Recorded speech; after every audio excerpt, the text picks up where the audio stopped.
Good morning, all. Good morning, everyone. Warm welcome on Sunday morning on a session related to opportunities for SMPs. So first, before we begin, I request everyone please place their hand on heart for Institute motto song.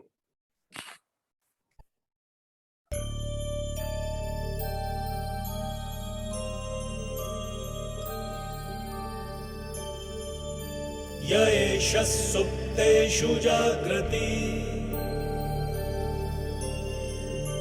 य एष सुप्तेषु जाग्रति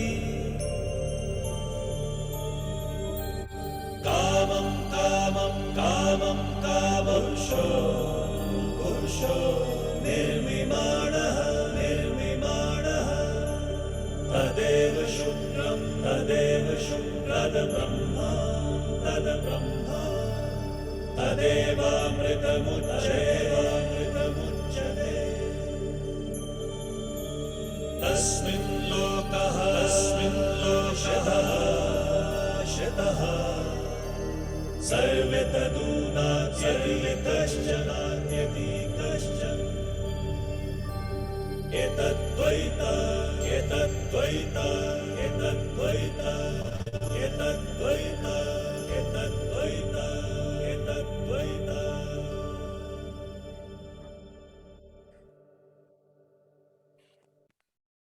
Welcome back. I, CA Saurabh Ajmera, Regional Council member, welcome you all in this virtual session of opportunities for SMPs. And this is the need of the hour. You know, we have always discussed about the new opportunities and new area of practice. So today we are going to take SME opportunities related to MSME Act or startup in this session. And this will be very useful for all of us. So we are very fortunate to have presence of our dynamic chairman, CA Murtuza Kachwala sir, and the secretary ma'am, Sweta ma'am also here. So first I request Murtuza sir for his opening remarks. Thank you, Saurabh. Good morning to all the participants. I welcome all of you to this program today. Let me first welcome and thank today's first speaker, CA.Mudit sir. Sir, welcome.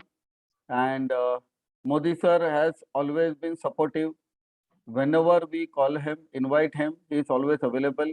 He's also supported us with some publications and a lot of other issues on the subsidies and this thing backward area benefit and this area completely. So thank you, sir. Let me also recognize presence of Shweta Jain, Secretary WIRC, coordinators for today's program, CA Abhinav Jain and CA.Mudit Bhansali. Thank you guys for supporting us at WIRC. And coming to Saurabh, he is the chairman for the MSME and Startup Committee. At WIRC, the theme this year is LEAD, that is Leap Towards Excellence, Achievement and Development. And development can be achieved by looking at newer areas of practice, so much of specialization happening, so many opportunities knocking our door, and also doing it in an innovative and an excellent manner, at the same time adopting technology. We have set out 5 goals for us at WIRC this year, and one of the goal being to create opportunities for the membership at large for all chartered accountants, newer areas of practice. And here in the MSME and Startup Committee, there is so much to be done. One, like whether it is a startup, a small organization or a large organization, there are so many benefits which are available by the central government as well as by various state governments. And I'm sure Modi ji is going to cover like the different zones, the A, B, C, D, D plus whatever. And in those particular zones or areas, how much does an entrepreneur invest? How many jobs does he create? The number of employees, the amount of investment, the turnover, etc. There are various criteria, and on the basis of which there is a lot of benefit and subsidy which is got back. And there are locations nearer to Mumbai also, like a Vada, where by investing a certain amount, you could even get 100% of investment back over a number of years by way of whatever various benefits which are being provided by the government. So I think that the whole area of subsidies and backward area benefits, etc., is a big area of practice. And we've seen multinational organizations also who are coming and setting up factories near Nasik in various MIDCs, the Ambad, the Sakpur, the Dindori, and like they getting benefit out of it. And they look for people like us who can be a good consultant and we can guide them in the right manner. So I think this is one. The second is the whole of startup area.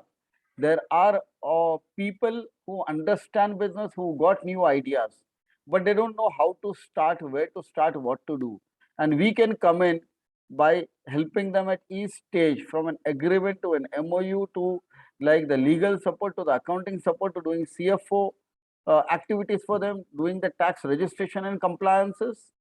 But we can also support them by getting all type of funding, be it a bank loan, term loan, be it a private placement, be a venture capital fund and a PE fund, and even getting them or taking them up to listing on the MSME as well as on the main board.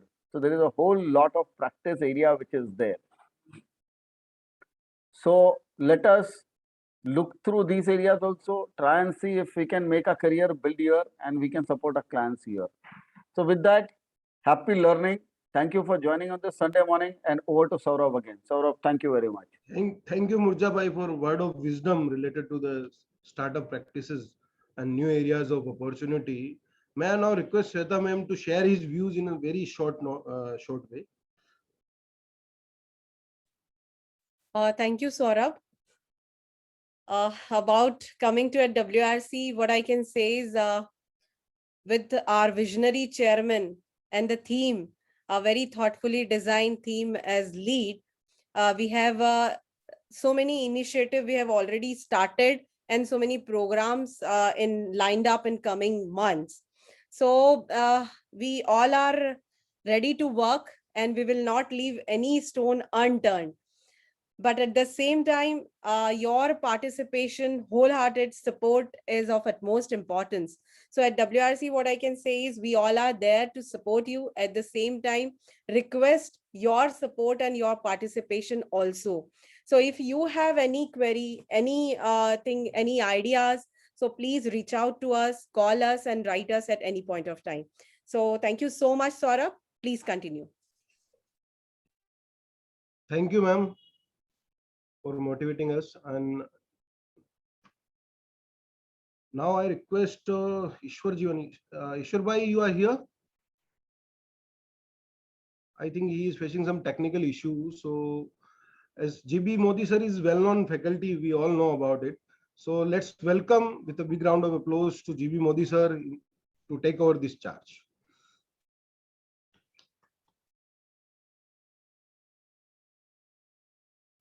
Sir, you unmute first yourself. Yeah. Thank you, Saurabh Ji.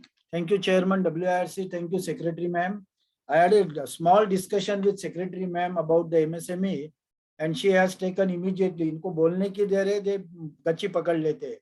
No. You have to be a speaker, and immediately she has informed to the Chairman MSME committee, and I'm in front of you to give my topic on the opportunities for SMPs in SMSE. MSME, that is the topic of today. That is professional opportunities for small and medium practitioner firms in SME sector. That is SME, I can use the word MSME sector. And I am going to concentrate today's topic only to the 3 states of WIRC, that is Maharashtra, Gujarat and Goa. Because particularly the Maharashtra state and Gujarat states, both states are a very known state for the industrial development in the country. And in my opinion, when I will give a further deliberation to you, you will appreciate that, yes, there is big professional opportunities available, particularly SMPs. The word SMP itself is very important because we are not going to discuss about Mumbai, Ahmedabad, Surat. We are going to discuss about Yavatmal, Parvani, Latur, small towns of Maharashtra and even the small towns of Gujarat, where the professional opportunities are available to small and medium practitioner chartered accountant firms in this MSME sector. Friends, just listen to our own Prime Minister. लाल किले की प्राचीर से विश्व भर में लोगों से कहना चाहता हूं, तुम मेक इन इंडिया, आइए हिंदुस्तान में निर्माण कीजिए, दुनिया के किसी भी देश में जाकर के बेचिए, लेकिन निर्माण यहां कीजिए, मैन्युफैक्चर यहां कीजिए। हमारे पास स्किल है, टैलेंट है, डिसिप्लिन है, कुछ कर गुजरने का इरादा है। हम विश्व को एक सानुकूल अवसर देना चाहते हैं। चाहिए कम मेक इन इंडिया, और हम विश्व को कहें इलेक्ट्रिकल से लेकर के इलेक्ट्रॉनिक तक come make in India, chemicals से लेकर के फार्मास्यूटिकल तक come make in India, automobile से लेकर के एग्रो वैल्यू एडिशन तक come make in India, paper हो या plastic come make in India, some satellite हो या submarine come make in India. So friends, you will appreciate that when the Prime Minister of a country is giving a proclamation from Red Fort itself that come and make in India, in my opinion, the opportunities for we chartered accountant in SMPs, those who are in small and medium practitioner firms in MSME sector is multifold, because the government itself is giving the red carpet treatment to the entrepreneurs world over to come and establish their manufacturing units within the territory of India. When the Honorable Prime Minister of our country, the Pradhan Sevak of our country is giving a proclamation, the respective state government, the state of Maharashtra, the then Chief Minister of Maharashtra has given Make in Maharashtra, Make in India, Make in Maharashtra, Vibrant Gujarat. Recently, right from 2017 till 2022, the government of Gujarat is giving a well settled Vibrant Gujarat summits continuously after each 3 years. Madhya Pradesh, invest Madhya Pradesh, invest Uttar Pradesh, progressive Punjab, again Chhattisgarh, progressive Chhattisgarh, advantage Assam, Northeast states, advantage Goa. So not only the central government, each state government is giving a red carpet treatment and marketing the infrastructures available in their respective state through this state level investor conferences, investor awareness type of program. Invest Rajasthan, 24-25 January to 2022. So invest Tamil Nadu.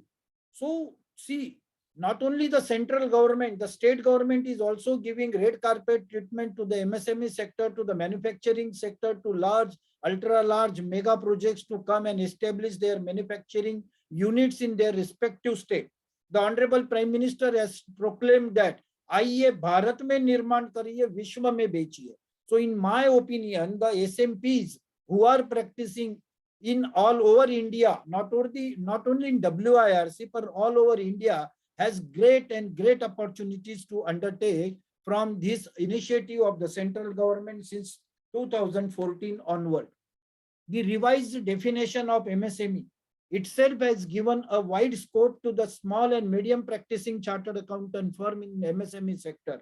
Now investment in plant and machinery up to 50 crore and having a turnover of 250 crore will be classified as small and medium enterprises. Friends, 50 crore, a spinning mill with a 20,000 spindle capacity, a solvent extraction unit, a refinery unit, a chemical fertilizer units will now be recognized as a medium scale unit. And if you understand the various policies declared by the state of Maharashtra, Goa and Gujarat, you will come to know number of units will now be recognized as MSME units in the country. 98% of the manufacturing units will be now onward, according to this revised definition, will come into MSME sector. And with the revision of MSME definition, I think the SMPs have ample opportunities in MSME sector. Investment in small up to 10 crore and having a turnover up to 50 crore, or ginning and pressing, textile, automobile looms, and this automatic looms, textile units will come under small scale. Micro scale, investment up to 1 crore. A small edible oil mill manufacturing unit having 5 expeller will now 5 expeller. If you have a 2 expeller, the investment is hardly 20 to 25 lakh. It will be recognized as a micro. We are all chartered accountants. Now we are going to start the bank audits. And we know the treatment given by banking, by the Reserve Bank of India to MSME sector while giving the advantage. It is priority sector advantage itself. So the definition, with the change in definition by the central government, the opportunities in MSME sector for SMEs, SMPs has increased manifold. See the statistic in front, which is on this screen, which is available as of 1/4/2016. There are 6 crore 34 lakh MSME units registered in the country. 6 crore 34 lakh units. Just it is not a figures. It is a big opportunities for SMP and MSME sectors. Out of that, 3 crore 25 lakhs in rural part of India and 3 crore 9 lakhs are in urban part of India. So just imagine the SMPs who are in rural or say tier 3, tier 4 cities. 3 crore 25 lakh MSME units are registered, are in operations in the official part of Maharashtra, the official part of Gujarat, the official part of Goa. Who is helping these SME sectors in the country? Which chartered accountant, which consultant, which company secretary, who are helping the ecosystem right from commencement, right from concept to commissioning of the unit? And see the number of chartered accountants available in the country as on today.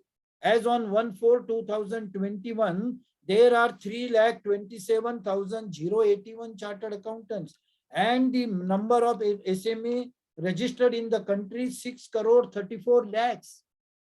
Out of these 3,27,000 members in the country, members in full-time practice, only 1,44,000. 6 crore 33 lakhs SMPs in the country, MSME sector in the country. See the demand, the requirement, the need of the MSME sector by the SMPs to help them, to guide them, to nourish them, to support them, right from concept to commissioning of their manufacturing units. How much chartered accountants are available in the country? Only 1,44,000 in full-time practice. Not in practice, 1,75,000. So 6 crore versus 1,44,000. And that too, these 87,000 members who are fellow members, they are senior chartered accountants. Hence, the big opportunities are available to particularly these associate SCA chartered accountant who are in full-time practice. See, out of 2,23,344 chartered accountant who are ACA members, 1,61,436 are not in practice. 50% of the ACA members are not preferring profession as practice because they find that there is no opportunities available in the practice profession. But see the opportunities available from SME sector. 6 crore 33 lakh SMEs versus practicing chartered accountants in the country, and that too these young chartered accountant associate members of our institute. Why this type of see this I can present before you the presentations in the pie chart format. Not in practice, 4.43% members are not in practice. 1,49.36 members are in practice. Out of that, full-time practice FCA 87,000. Full-time practice, see this, out of 1,61,000, only 17% members are in practice. Why this situation is there? Because rightly pointed out by our WIRC chairman, this year they have specifically dedicated for finding new opportunities for chartered accountants. And I think this is the very need of the hours, very essential efforts taken by WIRC at an appropriate juncture, that they are going to lead this year only for finding new professional opportunities for our members. Why this dilemma is there? Out of 1 lakh, out of 2,27,000 members, 1,61,000, 50% of the members are not in practice, and only 17.47% associate members are coming into practice, and in part-time practice we are least concerned. So in my friends, you will appreciate from these two charts that there is great opportunities available for SMPs in MSME sector. The only thing is that we have to we have to keep our eyes and mind open about the opportunities available in MSME sector, particularly in official part of Maharashtra, official part of Goa and Gujarat state. Udyam registration. Our own practicing firm, whether it is a proprietorship, partnership firm, is eligible to get registered under Udyam registration. My own firm, Modi and Agarwal, has got Udyam registration. This was Udyam Udyog Aadhar, which was an old one. Now it is Udyam registration. Multiple benefits are available to practicing chartered accountant firm if they get themselves registered under Udyam registration, particularly to young chartered accountants who are recently starting their practice. You get Udyam registration, you will get immediate finance under priority sector, under PME-GVSY scheme, under collateral CGT MSME scheme, so that you can start your office immediately. See, the distribution of Udyam registration across major state as on 31st December. Maharashtra is the leading state in the country having highest number of Udyam registration. And when Maharashtra is leading, Gujarat is leading, Goa, being a very small state, may not be having that much, but considering the two states which are within the jurisdiction of WIRC, huge opportunities are available, because already the Udyam registration, it means there are more and more manufacturing units are registered in the state of Maharashtra and Gujarat. Huge opportunities are available to SMPs in this MSME sector in these two, because these two states are leading state as far as MSME sector in the country is concerned. And when these two states are leading in the country, I find that we SMPs has good opportunity. Only thing is that we have to tap the opportunities. And I think the WIRC, the MSME committee at WIRC, the chairman, the secretary, the chairman of the MSME committee will take the opportunity not only by organizing virtual webinar and seminar, but they should also organize various type of seminar, a state related policy. For Gujarat, we can have multiple lectures, physical, virtual, within the state of Gujarat, in all the district of Gujarat, to educate our members with the help of the local industry association, joint program to make them acquainted with the Gujarat industrial policy. Similarly, we can have through our branches, through our study circle all over Maharashtra, the introductions about Maharashtra industrial policy. I think we can help our SMPs to grow their practice in this new area of opportunities. Our traditional practice, Ministry of Corporate Affairs and Ministry of Finance. We are dependent as far as our today's practice is concerned with the two ministries, that is Ministry of Corporate Affairs and Ministry of Finance. But in what is we are traditionally doing, we are traditionally dependent on the Ministry of Corporate and Ministry of Finance. But in my opinion, the non-traditional area of practice is dependent. There are multiple ministry, Ministry of Commerce and Industry, which is headed by our own colleague Piyush Ji Goyal, Ministry of MSME. So there are around 52 ministries in the central government. Similarly, number of ministries in the state government. In my opinion, each and every ministry is for the upliftment, make in India, ease of doing business, industrializations is the motto of each and every state and central government. And if we appropriately shape our mind, divert our practice to this area of practice, I think all the SMPs will come to the practice, and the equations that members are not coming into the practice and they are preferring job as their career will definitely change in near future. More students will come to CA profession in future. The initiative taken by central government to increase the opportunities for SMPs in MSME sector.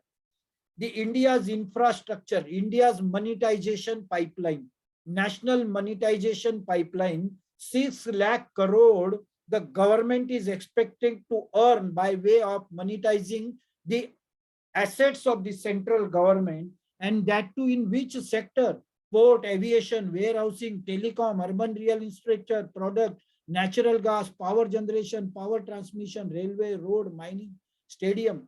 When the government is expected to earn 6 lakh crore by monetizing the government assets, around 50 lakh crore capital expenditure is expected to be incurred in the country by way of asset monetization by 2024-25. Huge opportunities are available. When the government is monetizing its idle assets, the private sector is going to make capex on these assets. And in my opinion, when the private sector will make a capital expenditure, the MSME sector is going to, whether it is a trade, whether it is a commerce, whether it is a manufacturing.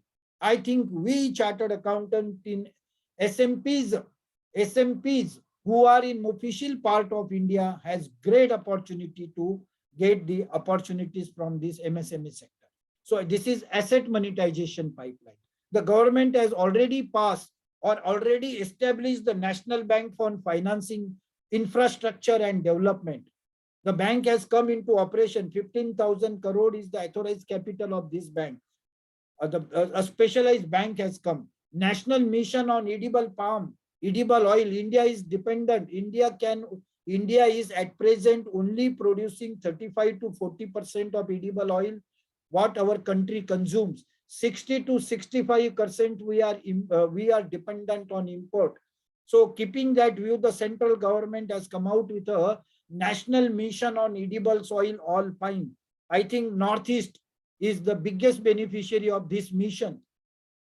Recently on 15th August 2021, our Honorable Pradhan Sevak of the country has come out with a National Gati Shakti plan of rupees 1 lakh crore. What is this Gati Shakti? To incur 1 lakh crore in a mission mode for the development of the industry. Grab the opportunity, understand what type of projects are coming under Gati Shakti scheme of 1 lakh crore. When the government is making expenditure of 1 lakh crore, my SMP practicing chartered accountant friends, see the opportunities available to us. But we are concentrating all our time throughout the day, full day on our traditional area. I'm not giving unimportance or ignoring the traditional area of practice. But friends, come together, form a partnership firms. Now there is no age of a proprietorship concept. If you are having a 3-4 chartered accountants in your office, at least appoint one of you in SMPs to look after the programs declared by central government. The government initiative of National Monetization Pipeline, the Gati Shakti scheme, the National Vehicle Scrappage Policy 2021 launched by our PM sir. What the opportunities is going to come to the automobile sector in the country. We have learned, we have understood, we have came to know through the newspaper that the government has come out with a National Gati Shakti scheme, National Edible Oil Mission, or the National Monetization Pipeline. But we have not find the opportunities, what is coming, what is put forth in front of you. Gujarat government has recently given one license under National Vehicle Scrappage Policy 2021 in Mehsana. A vehicle, because unfit vehicle having life more than 15 years will be compulsorily scrapped in the country from 1/4/2023. Around 5 crore vehicles will be off the road by 2025. What is the opportunities available? We can guide to our existing clients. A young chartered accountant who is an SMP in the official part of Maharashtra, particularly Nagpur, particularly Pune, particularly Mumbai, particularly Nasik, Surat, Ahmedabad, Vadodara, huge opportunity for establishing government recognized vehicle scrappage center, because the authorized center only will have the right to give end of vehicle life certificate, death certificate, the deregistrations of the vehicle. Huge opportunities are coming. I am just giving you the name of the policy. But if you want to have a special lecture on each policy, how we can grow our practice, we can discuss. But these are the initiatives taken by central government. PLI scheme, production linked incentive scheme. You name the sector, there is a scheme declared by the central government. Automobile and auto components, pharmaceutical, mobile manufacturing, electronic components, food products, 10,900 crore. Textile products, man-made segments and textile, recently introduced by Honorable Piyush Ji Goyal, our own colleague, who is also the Minister of Textile in the central government. High efficiency solar, non-conventional energy, green energy, climatic change, white good, AC, MPs, LED, specialty steel, telecom networking, information technology, manufacturing of medical devices, medical park policy, medical devices park manufacturing policy, advanced chemistry, battery, e-vehicles, electronics and technology products. So this will itself gives a huge opportunity. Automobile 57,000 crore, pharmaceutical 15,000 crores, mobile 40,000, food 10,000. See the amount the government, central government is going to incur on PLI schemes. After all, who is going to take? Make in India. आइए भारत में उत्पादन करिए. Agriculture infrastructure fund scheme of 1 lakh crore. All agro processing projects, Ministry of Rural Development, Gramin Bhandaran Yojana, cold storages, agro processing units, food processing units are eligible to get 3% interest subvention through these agriculture infrastructure fund schemes. Interest subvention, bank will reimburse the interest charged by them. Nowadays, food processing, agro processing, cold storages, the rate of interest applied by bank is hardly 7.5%.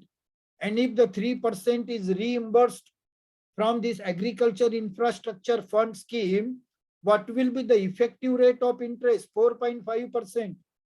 Huge benefit to the entrepreneurs in agro processing and food processing sector. Understand these schemes in SMPs. All the SMPs in official part of this WIRC grab the opportunity of this scheme of the agriculture infra fund schemes. India's aim of making 5 trillion economy. The government, central government has kept the visions to take the Indian economy to 5 trillion. That's why I'm telling the WIRC has taken an appropriate initiative of opportunities for SMPs in the WIRC regime. When the government is having a vision of 5 trillion economy, how this vision will be fulfilled? By increase in trade, by increase in manufacturing sector, by development of MSME sector. And when this sector will grow, we the SMEs who are practicing, SMPs who are practicing, if we concentrate, we can, if we divert to the MSME sector, we can grow our practice. Atmanirbhar Bharat Abhiyan, the central government initiative. The very recent initiative taken by central government is National Single Window System for investors and business.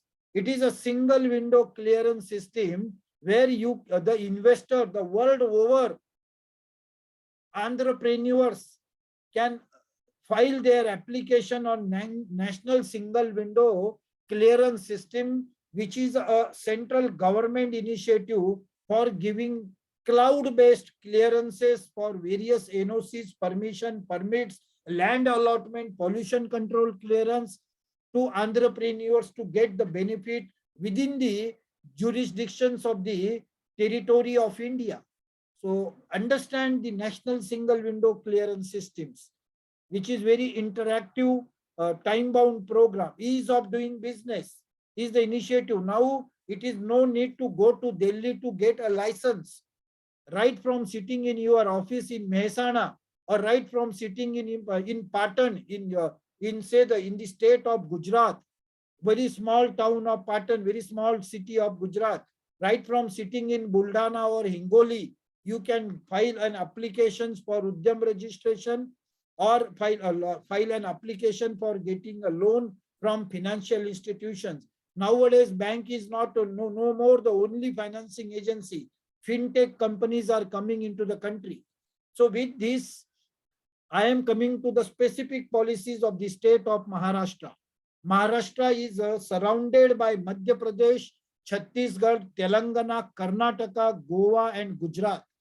And as far as WIRC is concerned, WIRC is concerned with Gujarat, Maharashtra, and Goa. But friends, when you are practicing within the state of Maharashtra or Gujarat or Goa, you should be aware about the neighboring state industrial policy, because we can prepare a due diligence report as compared to other state, what the state of Maharashtra is offering subsidy. Our chief minister, our industry minister. Friends, how much policies are in existence in the state of Maharashtra? You SMPs who are practicing from Hingoli, Paratwada, Yavatmal, Amravati, Akola, Buldana, Jalgaon, Parbhani, can you imagine the bid? How much industrial policies, how much opportunities we practicing chartered accountants is available within the state of Maharashtra? The mother policy of all the policies of the state of Maharashtra, which is applicable to all the manufacturing units within the state of Maharashtra, is Maharashtra Package Scheme of Incentive.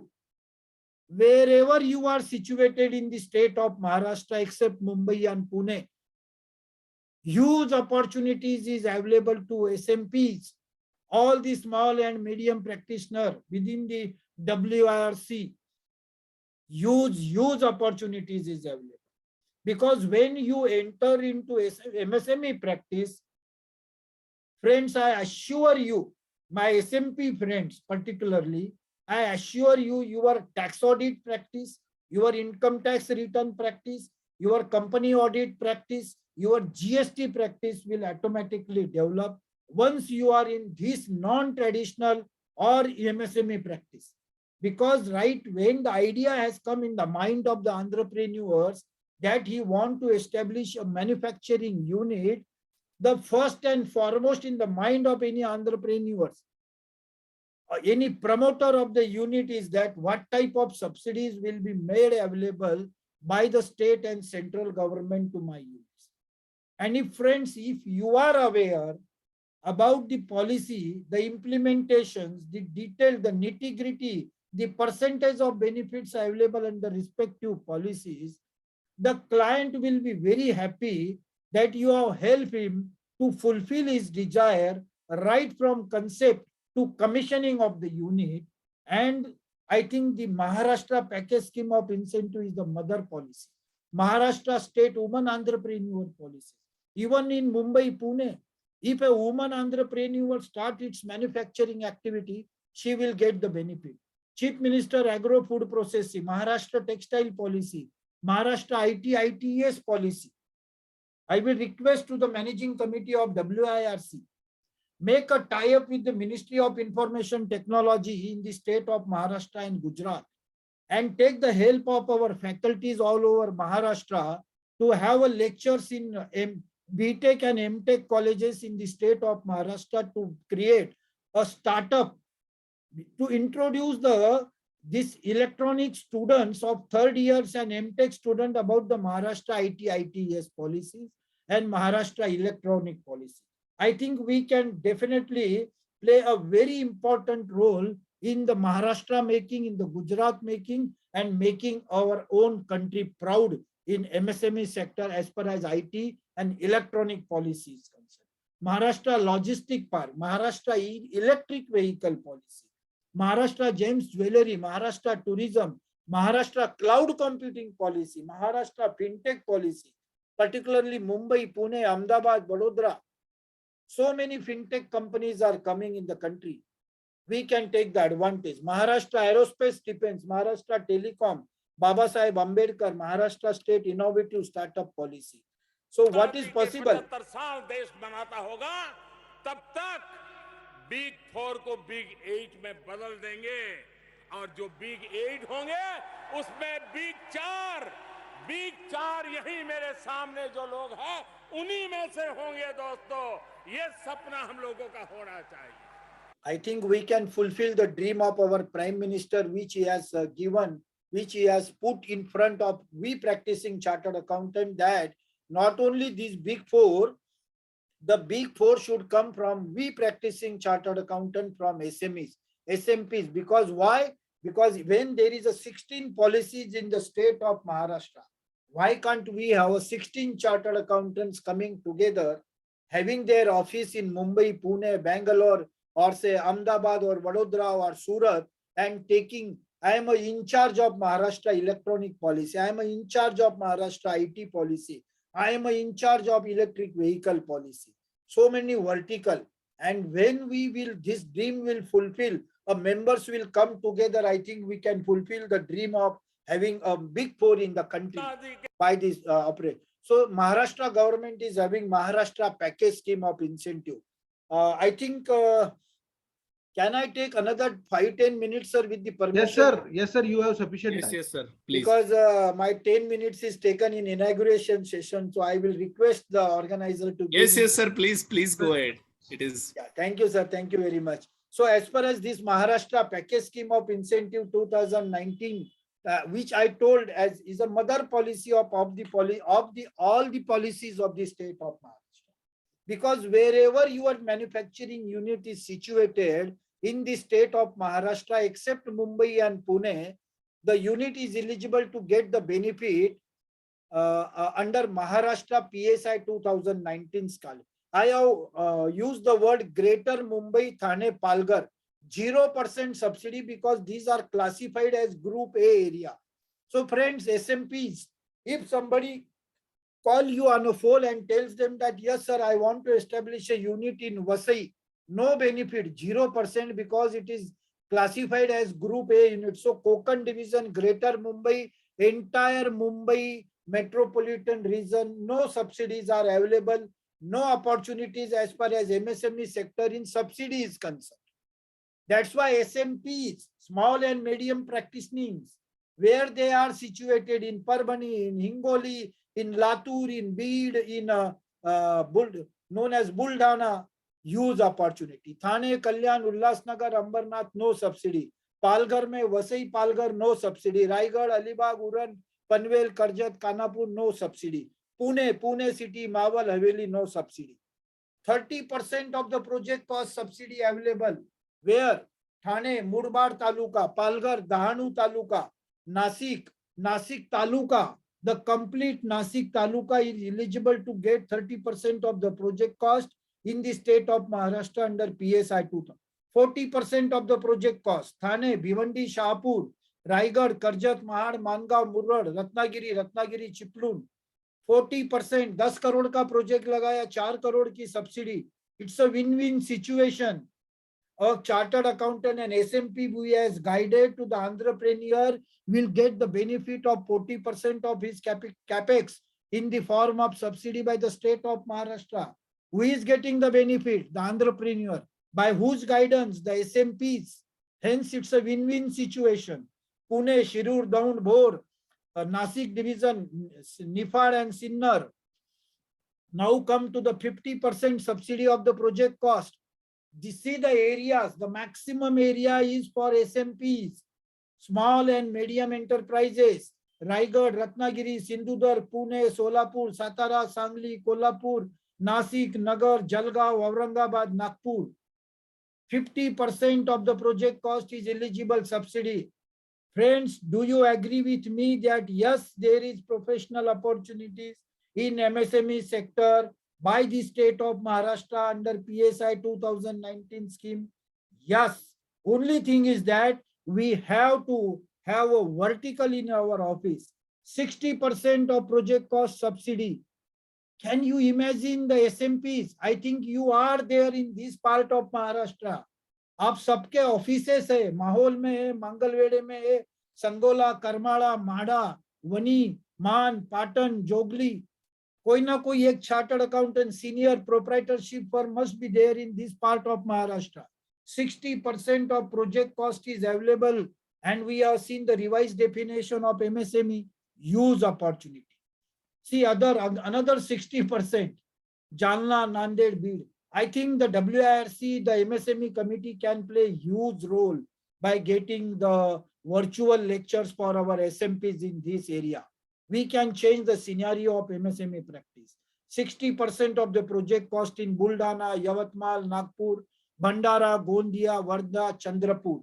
Chandrapur, Naxalism affected area, 100% of the project cost. 80% of the project cost, my own city, Dhule, Sindhudurg, Ratnagiri, 80% of the project cost. Can you imagine if a promoter invests 10 crore rupees?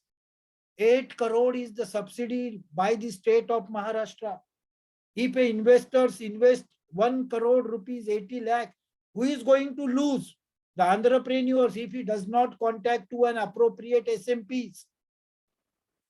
We can become a facilitator, a guiding, a motivator, a supporter to the SMP sector, to MSME sector, if they approach to a proper chartered accountant, proper consultant, to help him to fulfill all the terms and conditions of PSI 2019.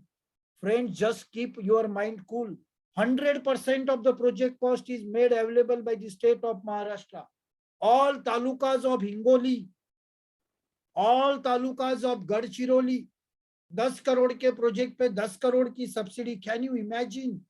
Nagpur, Gadchiroli, Gondia, Chandrapur, Bhandara, Yavatmal, Nanded, Kinwat Tehsil, Aurangabad, Usmanabad, 100%. Gadchiroli, all talukas, Washim, all talukas, Washim being a central part of Vidarbha. Huge opportunities to all the SMPs in the Washim district. Nandurbar, a border district of Madhya Pradesh and Gujarat, which is a border district from Maharashtra. The manufacturers from Surat, Bharuch, Ankleshwar are shifting to the state of Maharashtra to avail the benefit of 100% subsidy, which is declared by the state of Maharashtra.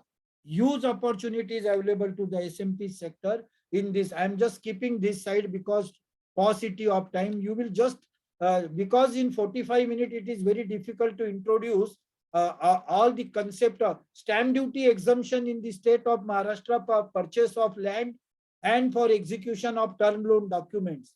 Electricity duty exemption. So in addition to this Maharashtra package scheme of incentive, the government of Maharashtra is having Maharashtra textile policy, which is giving cash subsidy 35% to 60% of the machinery cost for establishing a textile manufacturing unit in the state of Maharashtra. Maharashtra electronic policy, 100% of the project cost is made available for manufacturing of electronic components, electronic goods, electronics products in the state of Maharashtra. Women entrepreneur policy in the state of Maharashtra, which is specific policy for women entrepreneurs. MIDC, a huge opportunities available to we all practicing. See, we are a complete ecosystem from selection of land till commissioning of the project. So MIDC is the state-owned agency which is making industrial land available throughout the state of Maharashtra. There are around 252 authorized industrial estates declared by the MIDC. So now I will come to Gujarat. Gujarat is bounded by Maharashtra, Madhya Pradesh, Rajasthan. These are the chief minister, and so Gujarat has come out with another 5 minutes, sir. Atmanirbhar Gujarat policy, industrial policy Gujarat, and as there is around 16 policy in the state of Maharashtra, how much policies are declared by the state of Gujarat. I'm not going in depth of each and every policy because of the time constraint. But you will appreciate by listening to me that there is huge opportunities available in MSME ecosystem, right from concept to commissioning of the unit. And once we have helped the entrepreneurs, right from concept to the commissioning of unit, the traditional practice what we members are doing, that is tax practice, will definitely remain with us. And I am the biggest beneficiary of this because I'm practicing right from 1989 this in MSME sector. I know only MSME. I'm not practicing in tax audit. I'm not practicing in GST. I'm not practicing in income tax. I'm just I'm giving birth to industries. That is my area of practice. So as far as the state of Gujarat is concerned, Gujarat scheme for capital subsidy for large industry, for micro industry, financial assistance to industrial park, startup and innovation, logistic policy, Gujarat scheme for assistance to GIDC, Gujarat for shared development, assistance to industrial infrastructure, assistance to MSME. So number of policies. Again, a multidisciplinary chartered accountant firm within the state of Gujarat, having a vertical in each and every policy of the state. Again, WIRC, the MSME committee, they can have multiple lectures throughout all the talukas, all the districts of Gujarat, with the help of the local industry association, the Gujarat Chamber of Commerce and Industry, the Surat Silk Milk Association, the Surat Textile Manufacturers Association. WIRC jointly can hold lectures of introductions of Gujarat industrial policy within the state of Gujarat. We can develop, when we develop a faculty, we develop a handholding support with the industry association. So Gujarat, like Maharashtra Industrial Development Corporation, Gujarat is having Gujarat Industrial Development Corporation. These are state industrial development corporation all over India, plays very vital role in the MSME growth. There can be a special topic about role of industrial development corporation, opportunities for chartered accountants.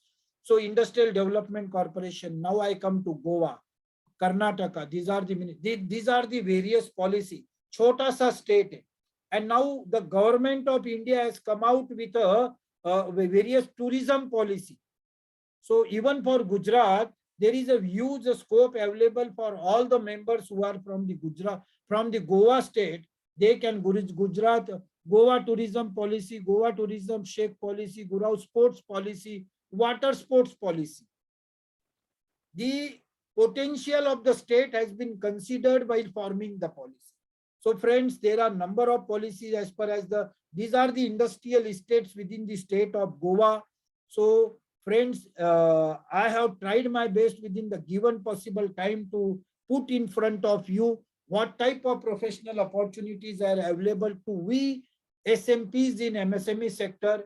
You will appreciate if time given in future, if you are interested, we can definitely have another lecture on this topic. With this, I stop over there, and thanks to the WIRC, particularly to Shweta ma'am for recommending my name to the MSME committee, and to Mr. Ajmera sir and to the chairman WIRC for giving me this opportunity. Thank you. Thank you. Thank you, Modi sir, for all your suggestion related to MSME committee also, as I am the chairman and the Ishwar Bhai is the vice chairman. So we will try our best to implement all these in our working. And at the starting, we skipped your introduction. So now Ishwar Bhai is with me. So we can do introduction now for the Modi sir. Ishwar Bhai is over to you, sir. I think we should not eat the time of other speakers. My introduction is in short, sir. We will cover it in short. Please, please, please. Ishwar Bhai, over to you. Kindly unmute yourself. Just a minute. Thank you, sir.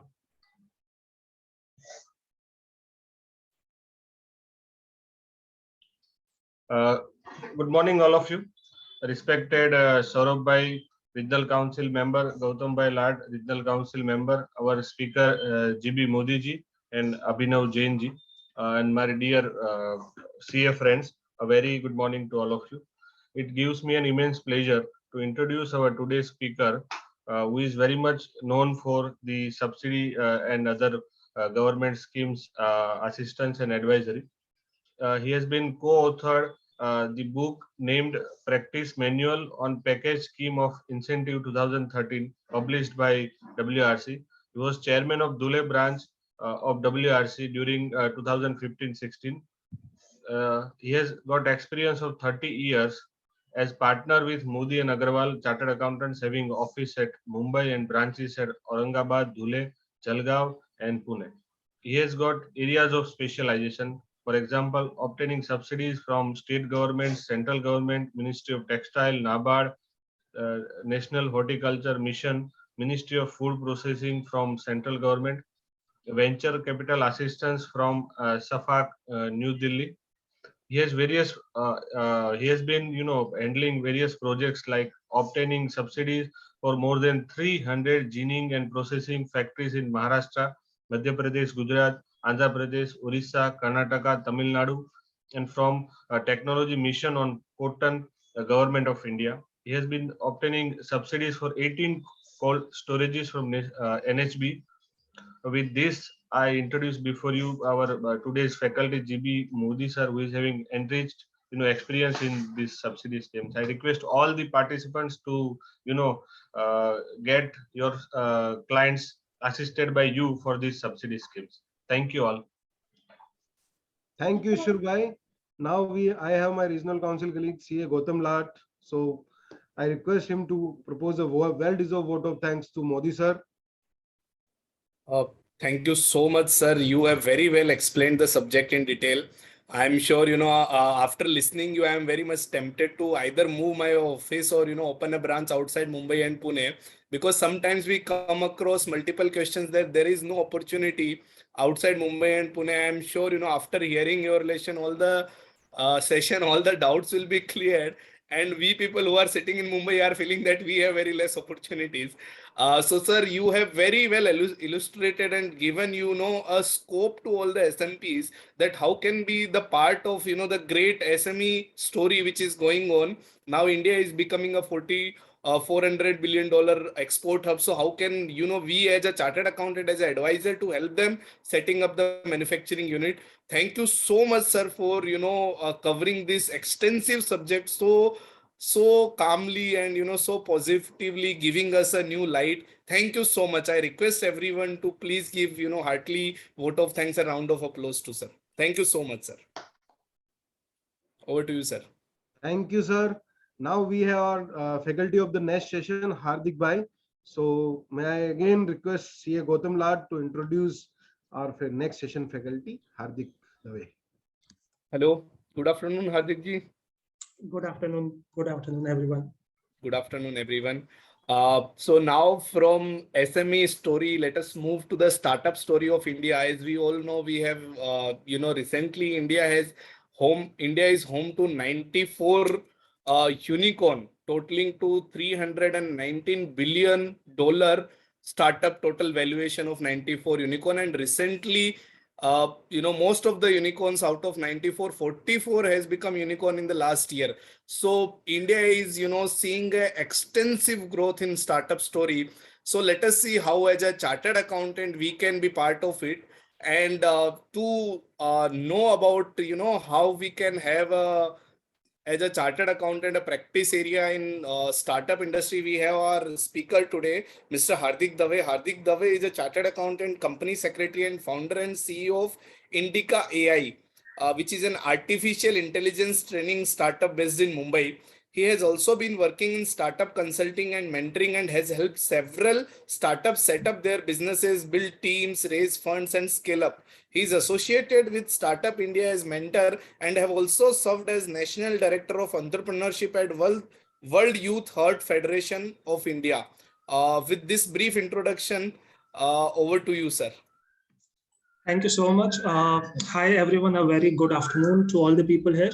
It is always such a great pleasure to address such a highly qualified audience and share some experiences that I have had so far. And today I'll be speaking regarding the new opportunities which are available for CAs in the startup economy. as we very much know now that startup is the trend. Everybody is literally talking about how do we start a new business, how do we start a startup. And the responsibility comes down to chartered accountant who are considered as the partner in nation building to be the right kind of advisors for all the fellow entrepreneurs who would probably be the first time entrepreneurs and coming out from the fresh colleges. So for us, it's a heavy responsibility. And for us, it is really important that we know what all opportunities are there for us as a chartered accountant. So I hope that by the end of this presentation, you'll get some good takeaways that can help you overall to grow practice, and also some areas where you can possibly mentor or help startups. So with this note, I seek the approval of the organizing committee to begin with my presentation. You can go ahead.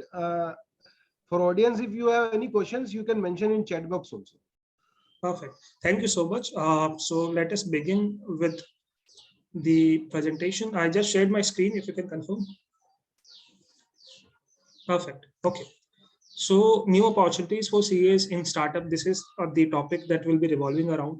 Now, talking about the two important things. Right.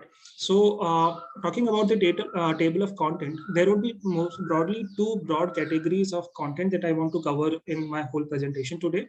The first is decoding a template to find new opportunities as a chartered accountant, right? So it's not hard science that I've created. It's just a brainstorming session that I did just to organize that how anybody who's into practice who want to identify new opportunities can do a brainstorming session with the existing clientele that they might have, or also to find out the new clients for their growing the practice. So the first session, the first half of the session will be trying to understand and decode this template. In the second half, we'll talk about 10 ready-to-sign startup engagement opportunities. Like these are the proposals, these are the service areas that we can right away pitch to startups. And I'm very sure that if you talk to say 100 startups, there would be 5 to 10 startups who would agree for these kind of proposals if we are pitching it right and if we are good enough to deliver these services. So starting with the first half, as I said, decoding the template for finding new opportunities. Before we move to new opportunities, like whenever we have to understand what is new, the first thing that we have to understand is what is already there. Right? So let's talk about the conventional practice areas for chartered accountants. We so far have been mainly working around 4 areas of practice. The first is financial accounting, which I would say the bookkeeping, accounting, payroll management, or to some level compliance management. All these areas is something that we take care. The second is auditing and attestation, so statutory audit, internal audit, tax audits, and a lot of certifications and attestation work that we do for the clients. Then tax compliances under income tax, GST, other regulatory compliances under the other laws such as FEMA. That is the third area of practice. And broadly, the fourth category or the last category that I would wish to cover is around advisory and litigation. Right, so these have been the 4 areas where most of our CAs who have been into practice right from the beginning of profession in probably 1949, we have been working on these areas, right? And these are conventional practice areas. And conventionally, the client for us has been across all sectors. So we are catering to the needs of manufacturing sector clients, trading sector clients, and service companies. So if we have to do a mapping of these area of practice versus potential client list, we'll come to know that, okay, we have financial accounting, auditing, attestation, tax compliance, and advisory litigation practice for manufacturing, trading, and service company. They might be Indian companies, or they like these might be Indian businesses or foreign businesses who want to do business in India, or probably an Indian business planning to go or move out of India or expanding their operations in India, right? So these are the existing opportunities which are already there. Now, how do we find new opportunities, right? So new opportunities would arise out of 2 things. Either we find out new areas of practice. So besides these tax audit functions that we have been traditionally doing, we find new areas of practice, new ways to help businesses. Second would be we find new potential client type, right? So besides manufacturing, trading, and service, the traditional businesses, we find new kind of business models. So with this, I would first like to talk about the new areas of practice which are there. Like within the finance and legal, I'll be covering some of the new emerging, I can say the practice areas or type of engagements which are there. For example, startup fundraising is one of the core important area, and due diligence and all which are happening nowadays, right? In the legal side, there are a lot of work which can be done, but finance and legal, I would like to assume that as covered. The 3 major area of new practice that I can foresee is strategy and management, operations, and technology.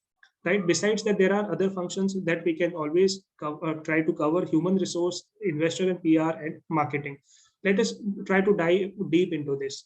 So the first, let me talk about the strategy and management. Right, we all know about companies like McKinsey, Bain Company, and Boston Consulting, right? The big three, we can say, of the management consulting field. The kind of work that they do for the large corporates, right? They work on corporate strategy, they work on business model transformation, they work on operations management, cost refinement. A lot of strategic consulting is what they do for the larger client. Now, certainly no startup which is just bootstrapped or probably raised the initial rounds of funding can afford McKinsey or MB, like any company from MBB or any big consultant. But the question is, do they need these kind of services? Answer is yes. Everybody need a good strategic advisors who can advise them on strategy, what would work, what would not work, right? So the kind of designing vision, mission, and mission statement. How do we plan the implementation of business model? How do we create a roadmap for the next 5 years, 10 years? How do we design process which can give us the best results and make the possibility of achieving our goals closer, right? As in, which can help us to achieve the goals. Business model transformation around what kind of value proposition would be there, what kind of vendors, strategic partnerships, what kind of relationship building, cost refinement strategies, organization structure should be there. So a lot of good work can be there.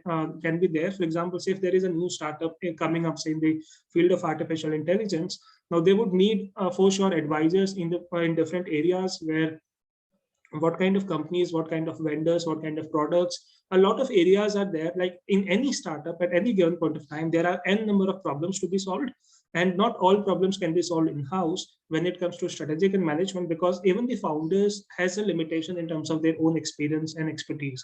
Right? They might be good at technology, but they are not good at business, or they might be good at business and they are not good at marketing or tech functions or some other areas, and certainly not good at finance and legal. Right? So there are a lot of areas where we can probably try to reach out to startup client, where we talk to them about strategy and management function, not just pitching up the regular and conventional service areas, which we are anyways doing, right? So strategy and management will definitely go more into detail about what kind of engagements could be there. But moving to next for now, operations. So into operations, every business has n number of things to manage when it comes to operations. So business operations, how do we design the best processes which can give us the result, right? How do we build the operations? How do we take care of logistics, sourcing, procurement? How do we onboard vendors and partners? How do we do the business process outsourcing, right? A lot of functions can be outsourced very simply. Is it possible for us to work on some of those processes for the startups, which can in a way ease their function, and on the other hand, which can become a source of regular and consistent revenue for us? Right, so that kind of opportunities are there. And then lastly that I would like to talk about is technology, right? Implementing technology has become a mandate for now. Any business across the organization, across all functions, everything is now done technology. So this is not just limited to startups, but for any business which is there, right? If we can help them with digital transformation, not of just the financial legal function, but also at the end operations level, how can we help them to with the technology sector areas that are the new areas of opportunities that we should try to explore. Now, how do we map these clients? So I talked about where do we find the new opportunities. There are two things. Either we find out new potential practice areas, or we find new kind of clients. So we talked about these practice areas. We can now talk about new kind of clients which can probably be there. So I would like to say startup is not a new type of sector. I would say it's just a new kind of business model, but it varies from the traditional businesses very substantially. So I would say these are new kind of clients that we should try to pitch, because the area of the potential area for us to cater to this startup is much larger, right? And the kind of actual impact that we can make when we work with new founders, helping them to set up the business, scaling them. There are different options and a great value addition that we can do as chartered accountants, right? So now evaluating the needs of any startup, like what kind of services do we need? I talked about the practice areas which are there. So the practice areas such as operations, strategy, management, technology, I talked about this. These are besides the traditional areas such as financing, legal. But what kind of services would be relevant for any startup at any point of time? So there are two ways to look at this. Like when we have to do an analysis of what opportunities are there are two ways to look at it. The first is function-wise analysis, and the second is stage-wise or stage-wise analysis. The first, let's talk about the function-wise analysis. So there are 5 functions that I can majorly classify just for ease of our understanding. The first one is strategic management. The second is operations, then marketing, partnership and alliances, finance and legal, and the fifth one is technology business. Right. So in strategic management, we can always work on helping the businesses to refine the business model. Like the first thing would be to validate the idea, right? Whether it is a workable idea or not workable idea. If yes, how do you convert that simple idea in your mind to a ground running business? Then how do you build a business model out of it, the roadmap for the next 5 years, organizational structure, what kind of resources would be needed in the company, how to find them, what should be checked, what should not be checked, that team building, right? So this is the area of strategic management that I would say. So if we reach out to say a very early stage, ideation stage founder, the core priority for them would be this, right? We'll talk about this in the next slide, but this is the core priority in terms of strategic management requirement for any startup. Then moving to next, when we talk about operations, now most of the startups which are coming up are usually tech focused. So for them, the most important asset is always the product development, right? Now on the product development, there is a very unique kind of expertise needed, because when we build any product, the important thing is that how do we offer the best possible solutions with all the possible features which are needed, but with a very easy and attractive UI, UX, taking care of the legal compliance requirement, right? So there are a lot of things to check whenever there is any simple platform to be designed. So can we help as chartered accountant with our experience of working with different business model, with our experience and expertise to know all the different laws across which are relevant to the business? Can we help them to build such products? Can we also upskill ourselves and upgrade ourselves to get an understanding about customer experience and customer feedback, right? So what kind of UI and UX should be there? If at all we are able to upgrade ourselves to that level, that we can at least guide the fintech and legal tech companies, right? Such as say if there is a new bank coming up, or say if there is some fintech startup which is coming up, there are legal things to be taken care there, versus there are customer experience and a lot of other things to be taken care when the product development is in process. And product companies very actively look for product advisors, and they are paid with equity. They are paid with very good amount. So for CAs, I believe this is the best opportunities. We just need to tap into the right network for that. Then after that, process development. No startup has any defined process ever. So and as we know, like the people who have worked with large corporates or the people who are helping large corporates, we all know the advantage and the benefit that we can gain from SOPs, right? SOPs are across different function areas, but no startup would have any SOPs, and that results into a lot of organizational inefficiency. Founders do not have time to build processes, do not have any interest to build these processes, and at least in the initial stage, because for them, getting the work done is most important. Raising the funds and getting the customer is important. Process is something that can be figured out over the period. That is usually the founder mindset that I have come across so far, right? But if it is very easy for them to simply outsource if there is somebody who is qualified to advise and execute this work for them. So after product development, the most important would be process development, then scaling strategies. How do we scale up from one customer to 10,000 customers, millions of customers, right? Then a lot of outsourcing that happens, and a lot of cost optimization strategies which are there, especially around logistic and the process optimization. Then apart from this, the major area for any business would be always partnership, alliance, and marketing. Right. So can we, as a chartered accountant, given that the kind of business acumen that we have, the kind of good drafting skills that we would usually have, right, and the negotiation skill, the client dealing skills that we have, can we help a startup to develop and get some of the key strategic partnership and alliances, right? That is something which can add tremendous value for the startup. And for that, I believe this is the service area where if we ask for whatever amount, the client would not hesitate to pay if they are getting real benefit out of it, right? So I'll definitely deep dive into this. How can we exactly help them as partnership and alliance marketing? But for now, it is important that this is also one of the hot sector area where there are opportunities available for us as CAs. Apart from this, finance and legal, the conventional bread and butter, but some of the new opportunities which are there, such as fundraising related preparations, then finding investors, investor relations after the company has raised fund, policy development with the government, and Esop related and other advisory agreements which are there. And lastly, I'll talk about technology functions, that product development that I talked about, apart from the digital transformation, data security audit, and ensuring that how do we use technology function across the organization for everything. So these are the different areas. I would say the broad, like a very broad picture of different areas where we can try to get into besides the conventional practice areas that we have been working. Now, this was a function-wise analysis. Say if an organization is there, there would be marketing function, operations function, other function, and within all functions, there are good problems to solve. Now, evaluating the startup need from a stage perspective, right? From a stage perspective, when I say, it means that depending on at what stage the business is, the startup currently is, their core priorities would always be different, right? For example, there are 4 different stages how a startup is usually classified. The first one is ideation phase, then validation, early traction, and growth.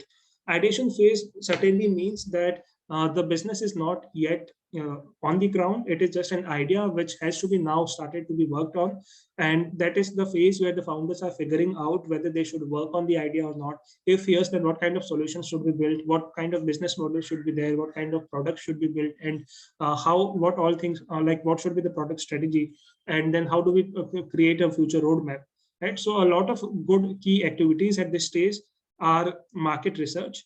Like market research, for example, say if I come across an idea, a very common idea, just to give an example, say now electric vehicle is something which is now coming up, right? EVs, we are all hearing about. So the one thing is sure that there would be in the future, in the very near future, there would be a very growing need for EV charging stations. So can we set up, can we set up a EV charging station? If yes, what kind of other companies are there? What kind of resources and investment would be needed? Right? Should we do it? What are the threats? What are the opportunities? Like a very comprehensive project planning is what I'm talking about when we say market research.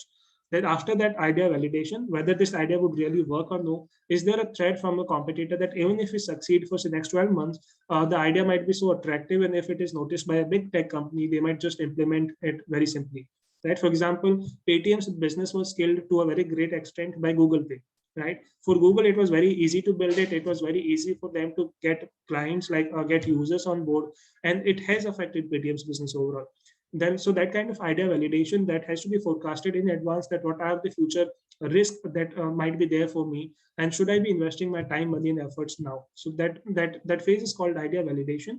It is about choosing whether to work or not to work on the idea, and if yes, what are the precautions that should be taken care, right? So for us, it is very easy to do this kind of market research because we are very naturally trained to work around work with different kinds of companies, different kind of business model which are coming up, and the kind of perceptions and the threats which might occur. So for us, it would be very easy as compared to somebody who is trying business for the first time.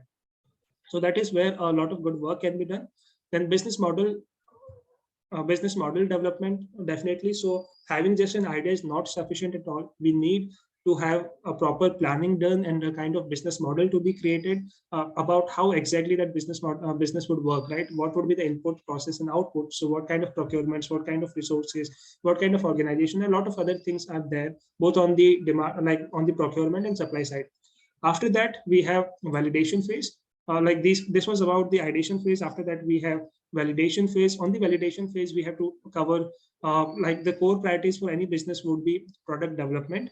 Then once the product is ready, we can call it minimum viable product, or MVP for short. Minimum viable product is that when we launch into the business, it is not necessary for us to come with a full-fledged features, right? Full-fledged platform, that all the features that we would want to offer.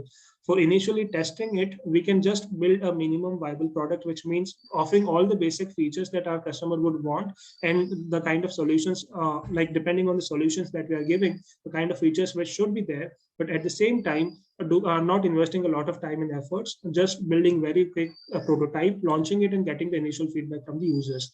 So that kind of product development is always the core priorities where we can engage as product advisor, as I mentioned some time back. After that, how do we get the initial users? How do we build these proof of concepts? At this stage, the startup might also want to raise some pre-seed or seed fundraising. So we can definitely help them with fundraising preparation, finding the investors and closing the round, the legal aspects of fundraising, that kind of things. And also once the product is ready and when you are going into the next phase, the core important thing that you have to, any startup has to figure out at this stage is how do we create the organizational structure and build the core team across all the different functions which are necessary for scaling the operations. So can we as CAs help the companies, help the startups in these core 4 problem statement, which are in validation phase, right? Can we help them to build good products? Can we help them to quickly test the products? Can we help them to raise funds? And also can we help them to build the organization structure, which can work well for them? Apart from this, early traction phase is then when I would say the product is ready and now you're just scaling up the operations, getting more and more users, expanding on the marketing side, the other functions of the organization.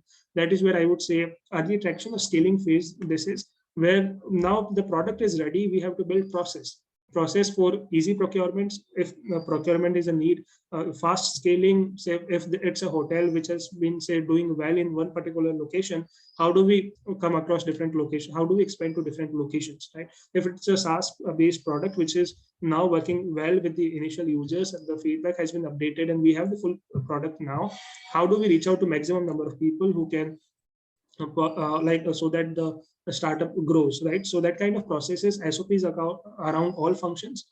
Then vendors and partner onboarding. This is a function that any company would want to very easily outsource. I have personally been helping with several startups. So for example, there is a sports tech AI company. I'm just a sports tech company which provides say a listing of all the coaching platforms, sports coaching agencies, right, across different locations. They want to onboard sports agencies who are there. For example, say sitting in Mumbai, I want to see which is the nearest cricket academy, which is the nearest martial arts academy, or any academy that I want to join.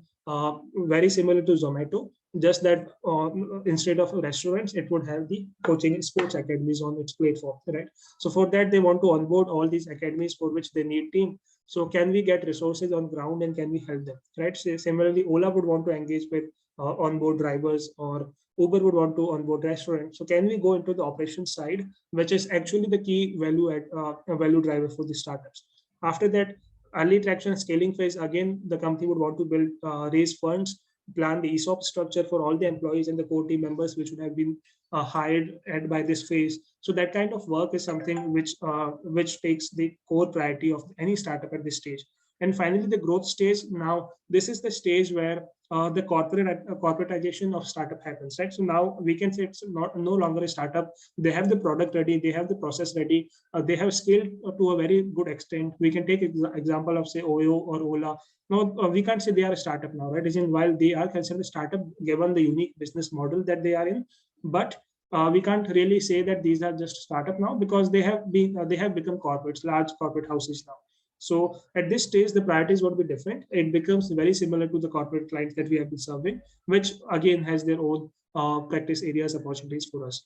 So these are the ways that we can look at, like, so the kind of template that I wanted to tell you, how do we look at the new practice areas?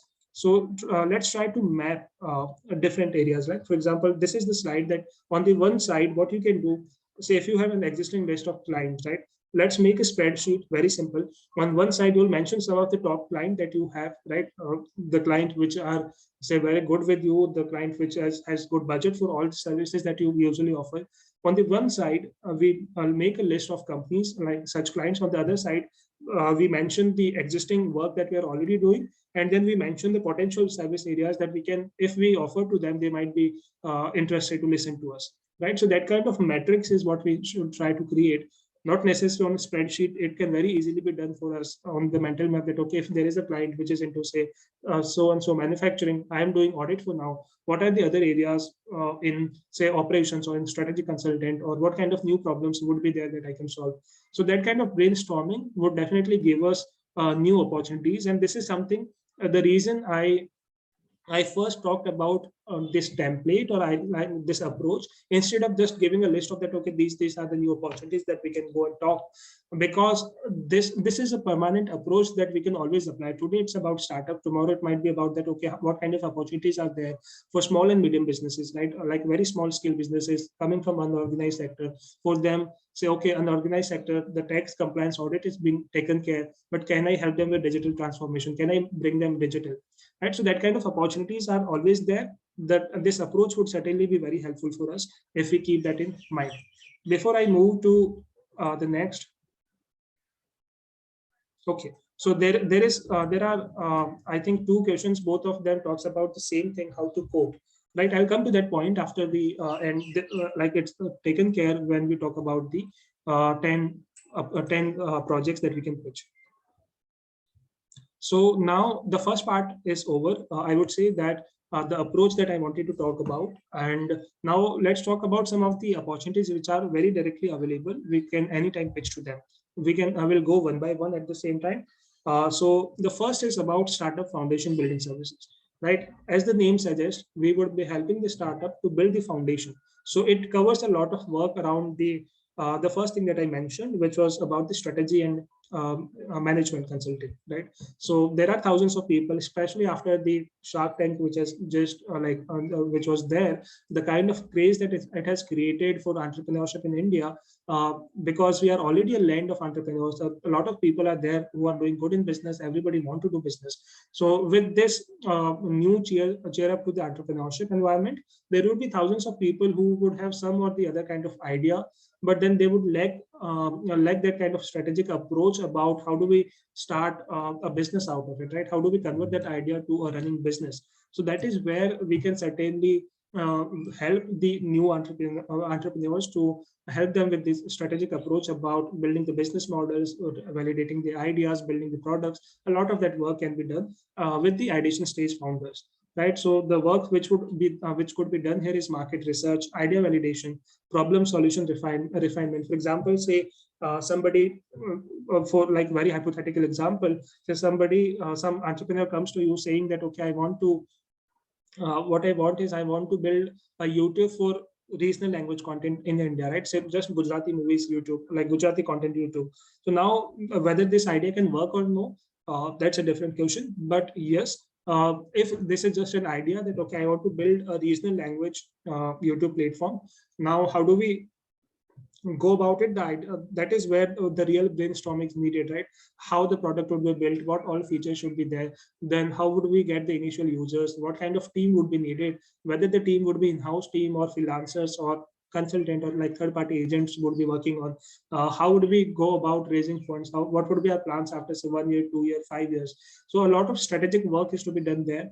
Market research, what is the possibility that this kind of solution would work, right? Given that the YouTube has already such a large base and a lot of feature, like if I want to watch Gujarati content, I can watch over YouTube. So is there a possibility that it might work? Or say forget YouTube, if I just want to make say regional language Netflix, like an OTT platform for regional language content, can it work or not work? So a lot of market research about what all languages will be covering, how many users are there, are they using internet or not using internet? If they are using, would they be okay for say a subscription model, which is there on Netflix? Like would they be able to pay 100, 200, 500 rupees monthly, or they would want to watch content for ads such as MX Player, right? So a lot of market research and idea validation is needed. After once it is done, then the problem and solution refinement. The problem could be here that, okay, the regional language people, other than non-speaking, non-English and Hindi speaking people, do not have their native language content very easily available. So how do we promote that? Like this is the problem. What kind of solutions that will build an OTT platform for these regional languages? Now the product strategy would need to be made, business model, how would we acquire content, who would be creating the content, how would we get users, how would we promote it? A lot of things are there. So activities are there, such kind of activities. Now in this role, because see, this is the foundation building service, I would say, is at the stage where the business is not there. It is just an idea which needs to be worked upon. So certainly, because it's an idea, there is no possibility that the founder would have raised funds, right? At the max, he might be having his own savings or taken from family or friends, but the budget would always be limited, right? So for us, there are possibilities that we can engage an advisor with them, and as advisors we can take some equity in their company, or we can take some nominal fixed fee just to cover the time cost and equity. Usually a lot of such deal happens for equity. Say we can take 1%, 5% equity in the company, depending on how strong the founder is. and how strongly do the founder need us, right? As in, if the founder is someone who is really smart with a really good experience, business experience, he does not need a business consultant to start a business. Versus if somebody is just coming out of college, not a top Ivy League college or top tier college, general college, but he's really passionate about entrepreneurship, he would be lacking that kind of experience and expertise, which we can complement. But then for that, we can, of course, negotiate a higher payment or higher equity, right? So foundation building service is there.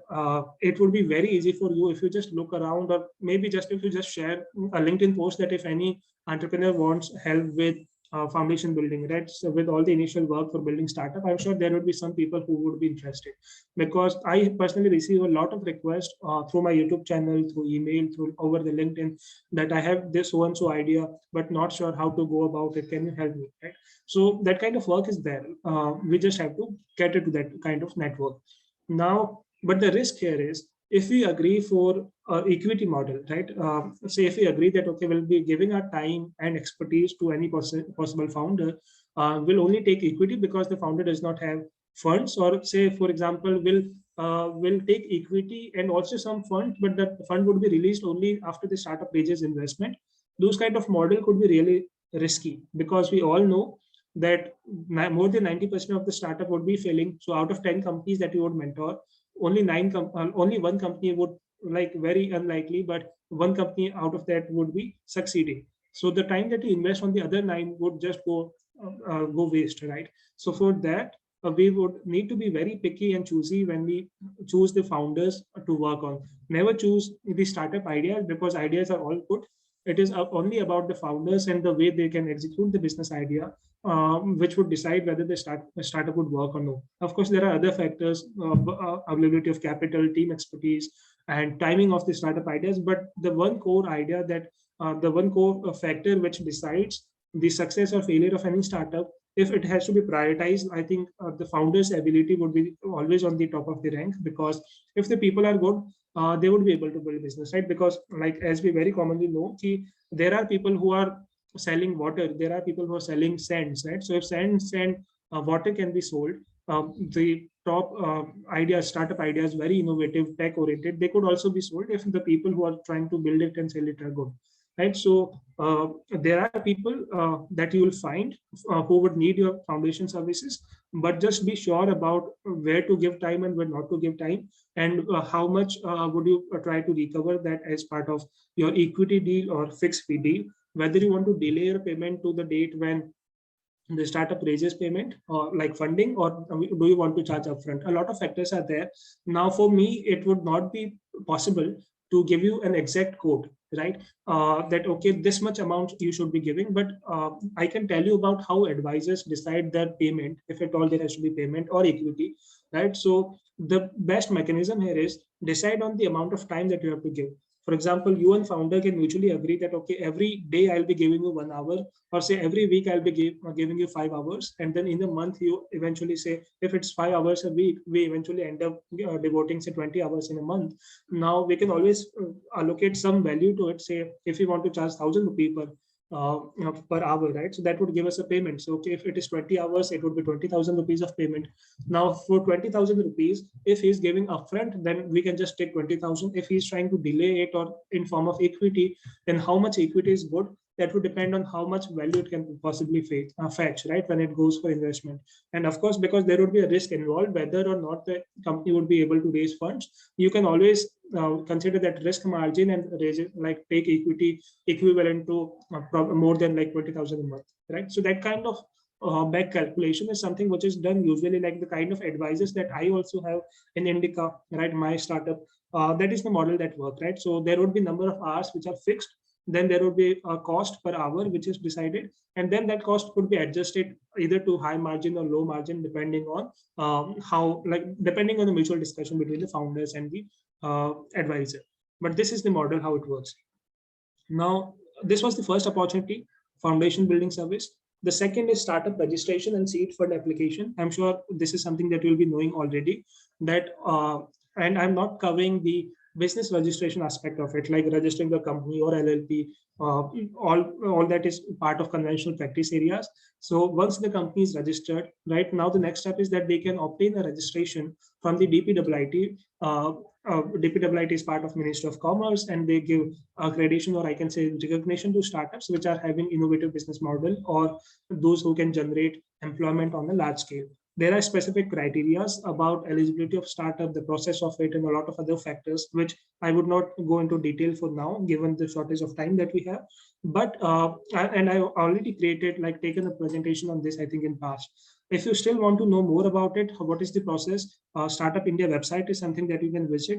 Or I also have a detailed video around this, what is the process, benefits and all, on my YouTube channel, which you can also check, right? So now, without going into the detail about who is eligible and how to obtain the DPWIT startup recognition, but then there are certainly very sure benefit which can actually help startup. For example, the first one is exemption from the labor law and environmental law. So if your startup client is into, especially into manufacturing sector, where industrial laws and labor laws would be applying, right, the environmental laws and all, it also includes PF and ESIC related laws. So it gives exemptions from any kind of audit or any kind of proceedings by the government for 3 years. So self-compliance and self-declaration is enough for them. So that is really helpful if it's a manufacturing-based business, right? Apart from this, we have angel tax exemption, which basically means that the income tax department would not raise the question around the valuation at which you are issuing your shares. So that angel tax exemption is there under section 5627B of Income Tax Act. Then they also get tax holiday for 3 consecutive years out of first 10 years under section 80 IAC of Income Tax Act. Then the most important part is that the DPWIT recognition is one of the basic criteria to be able to make an application for Startup India Seed Fund Scheme. Now, this is a scheme under which the startups can get funding up to 20 lakh rupees, right, and higher amount as debt, like up to 20 lakhs as equity funding, a higher amount as debt capital. But this is a very good support which was recently announced by the government, and the basic criteria is startup registration, and then there is a whole process around it, right? So for knowing more about Startup India Seed Fund Scheme, there is a specific website. I also have a video, the links are there.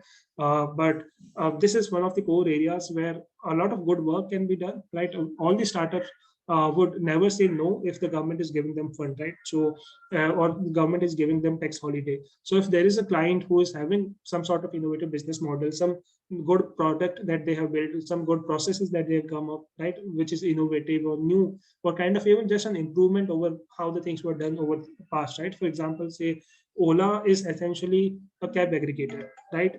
They are an online cab aggregator, but these kind of taxi aggregators are already there. You can just, the only difference was that for that you needed to go to the booking office, check about when is the next bus for so and so time or so and so station, right?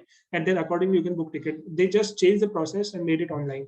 So that kind of improvement is also considered an innovation, which makes them eligible for benefits. And once they get the DPWIT startup recognition, as I said, they can also get seed fund from the government of India. And besides that, there are a couple of other announcements that were made by the government for benefits, right? Like for startup related fundings. Apart from this, the companies which want to sell to the government, right? Startups are given relaxations in public procurement norms. For example, if you want to work with PSUs, if you want to work with the government, wherever we want government to be a customer, the government would always have very strict criteria about the past performance, the financial position of the vendor. But then those criteria are usually relaxed about startups. So whenever the new tender is coming up nowadays, you'll see that the government tender notice would always say that, okay, it should be a 3-year-old business, this much of turnover, this much of balance sheet position, or a registered startup under DPWIT. So that kind of benefit is really huge if your client really want to sell to the clients, sell to the government. Right? So that is the second benefit, which I believe that if you just reach out to even 100 people, I'm sure that at least 5 people would say yes for startup registration, right?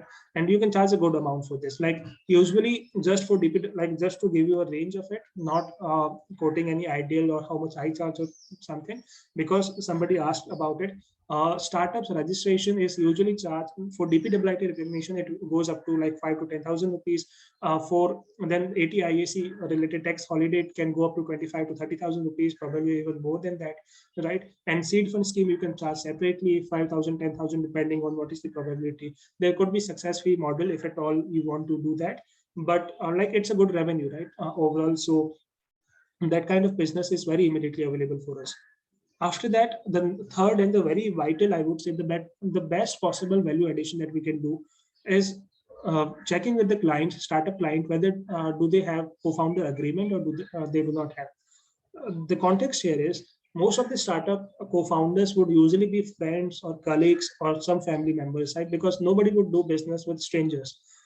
So given that the core team members, the founders who are there would always have a very good personal bonding, and they would like to believe each other for whatever is being discussed and discussed or agreed. They do not have a well-documented co-founder agreement, which documents their understanding about their mutual association, right? About what would be the roles and responsibility of both all the co-founders, how much remuneration they would draw, can they do any other part-time work or they cannot do, right? Any other thing which might create a point of dispute in later, or say the mechanism, if there is a dispute, how would they resolve it so that the survival or existence of a startup does not come to danger, right? So that co-founder agreements it is very common that co-founder agreement would not be there between partners. We usually do not discuss it. Think about it, like for example, even if there are two partners in our CA service practices, right? If they have been really good friends and if it is not registered as a partnership, there might be just oral discussions, no documented agreement or something that, okay, this is what I would do, this is what you would do. If you bring client, this is your revenue share. If I bring client, this is my revenue share. If at all we have to close this firm, what would happen to the firm name? What would happen to the goodwill? A lot of those things are usually not discussed if it is like between close friends and it's not a partnership firm, because in partnership we might have to document that as a necessity, but otherwise these things are not taken care of. So what we can really do is just reach out to these startups which are there, right? And then talk to them about how important the co-founder agreement is, because to be honest, this is something which is very important in both the cases, whether the startup fail or whether the startup succeed. If the startup succeed and there is no well-documented understanding about who would invest what amount, what would be their role responsibilities, what would be the equity distribution, right? And what would be the vesting conditions. If the startup succeed, the greed element would come into picture and one of the founder would create some issues out of it. If the startup fail, the question would be who would bear the loss, or who would continue. Say you and me, like we two people started together. We tried for 12 months. After that, it's not really happening, right? And I want to take an exit, given that I have my family commitments to take care, and now I want to go back to the job or I want to start something else. But you want to continue. What would happen? Can I retain my equity or I have to give it back to you? Do I give you 100% back or I can keep some percentage? So these are hard questions that no startup founder would want to address when they're starting up the business, because nobody would want to, like, this is considered as being negative, right? We are starting something new. Why would we think about things going wrong, right? We'll see whatever happens at the right time, but then things only becomes miserable when it is the hard time, right? Or if it is good time, the greed element comes into picture. So we can actually reach out to the startup client, talk to them about what is co-founder agreement, what all things are there, and why it is important. And we can then help them to draft these co-founder agreement. Now, to be honest, this would not be a very high paying engagement if done standalone, but this can be a very good way to get an entry into the startup, because you are solving a problem that they might have not even thought about, or probably they might resist, everything is good between us, we don't need an agreement to do. But if you're able to convince them that if everything is good, then there should be no objection to document it, right? As in, if everything is good between two people and you just want to document the understanding, then what is the problem? It is just for ensuring the future, right? The way we take insurance, it's not because we want to die. It's just because that in case if we die, what would happen to that? Like what would happen to our survivors, our family members, right? So that kind of negotiation and convincing, if we are able to do, I'm sure it would be a very good entry point for us to get a new client from which we can get more and more business, right? So this would be like, the drafting an agreement would not give you a lot of revenue. Of course, it will be 2,000, 5,000 rupees. But through this, they'll understand how important you are for their business, and you can probably get get other business from them also. So this was the third point. Now, the fourth point is incubation and acceleration applications. For this, the important thing that you need to understand is that every startup always makes application to incubation center and acceleration centers. Now, what is incubation accelerators? We can say that these are the startup support organizations, right? For example, say most of the colleges would have incubation centers, so that the people who want to start up and have no clue about how to start a business, they'll have network of like all kinds of advisors, all kind of consultants available. They'll organize webinars and a lot of activities from time to time, so that and then they would have network of investors, consultants, service providers, all kind of people there, so that the startup founders can get access to that kind of ecosystem, which makes them easy for them to start the business and scale it. So incubation is usually, as the word suggests, is usually relevant when the startup is at the idea stage, so that they can incubate the startup idea and then grow them as a business. So the very early stage or ideation stage startups can usually make application to incubation centers and then get all kinds of support, because they are the people who are mentoring hundreds of startups at the same time. They would have mentored thousands of startups. They have all kind of ecosystem player available with them, right? So it really helps, right? So incubation centers are there. Similarly, accelerator are very similar to incubation in terms of what they do, just that the stage at which accelerator, right, comes into picture is different. While incubations are at the very early stage or ideation stage, accelerators are relevant when the startup is scaling, right? So when they have to accelerate the business. So when you want to start business versus when you want to scale business, the kind of mentorship, the kind of capital that you need, the time of network that you need would vary, of course. So accelerators are relevant when you have to scale business. Incubations are relevant when we have to start the business.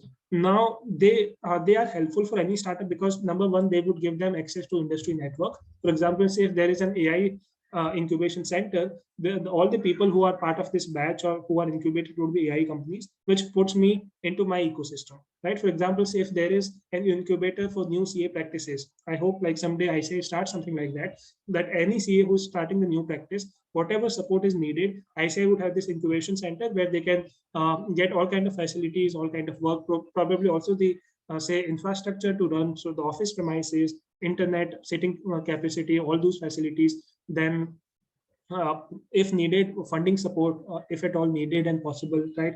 Other mentorship or possible client network. Some of the engagements, say there is a big consulting firm who want to outsource something, then they would first prefer this incubation center for outsourcing. So a lot of good things can be done, right? So that kind of incubation support is something which is relevant for startups. Incubation acceleration support, because it gives them access to the industry, it gives them access to mentors, it gives them access to potential investors, right? And also the government-run incubation center gives them access to government scheme-related benefit. But the problem here is that all these incubation and accelerator centers applications are usually to be done by the founders, because now this is something which is very critical.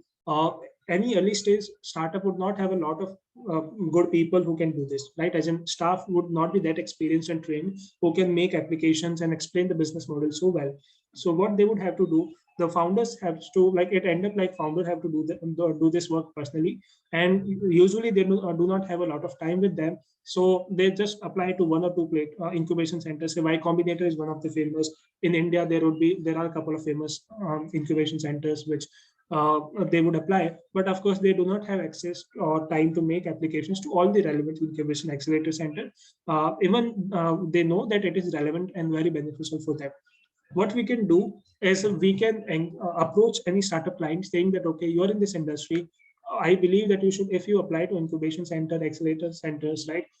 We can take care of the application part. We'll take care of everything about marketing, about drafting the application, about maybe initially negotiating and discussion with them, right? So it is as good as outsourcing the application related function to us. Why they should trust us? Because we can actually step into the shoes of founder. We can explain the way a founder can explain their business, right? So that kind of work, if pitched right and if done correctly, I'm sure no founder would hesitate to give you like whatever revenue that you ask for. Of course, there could be success fee based engagement also besides nominal cost. That okay, we'll approach 100 incubation centers for relevant to your business. Out of this, if you get incubation at 5, this would be my fixed fee and this would be my success fee. That kind of models are working there, and this is something that any founder would be very comfortable to work with. The next one is product development advisors. I have talked about this in the first half of my session. The simple thing is that most of the companies would want to build some or the other product or tech platform, you can say, which are which is becoming complicated day by day because they have to take care of two parts. One is offering the best features while keeping the simplest and the most attractive UI and UX, right? UI, user interface, and user experience. So UI UX is something to be taken care. Now it requires a lot of understanding and maturity about what all features should be there in the platform. For example, say if I want to build a new bank platform, right? New bank is the open and all those new bank, I'm sure you'll be aware of. So if I have to build a new based platform, or if I just want to build, say, a tax compliance related platform, a dashboard kind of where every company can take care of what is the status of their compliance and what is not.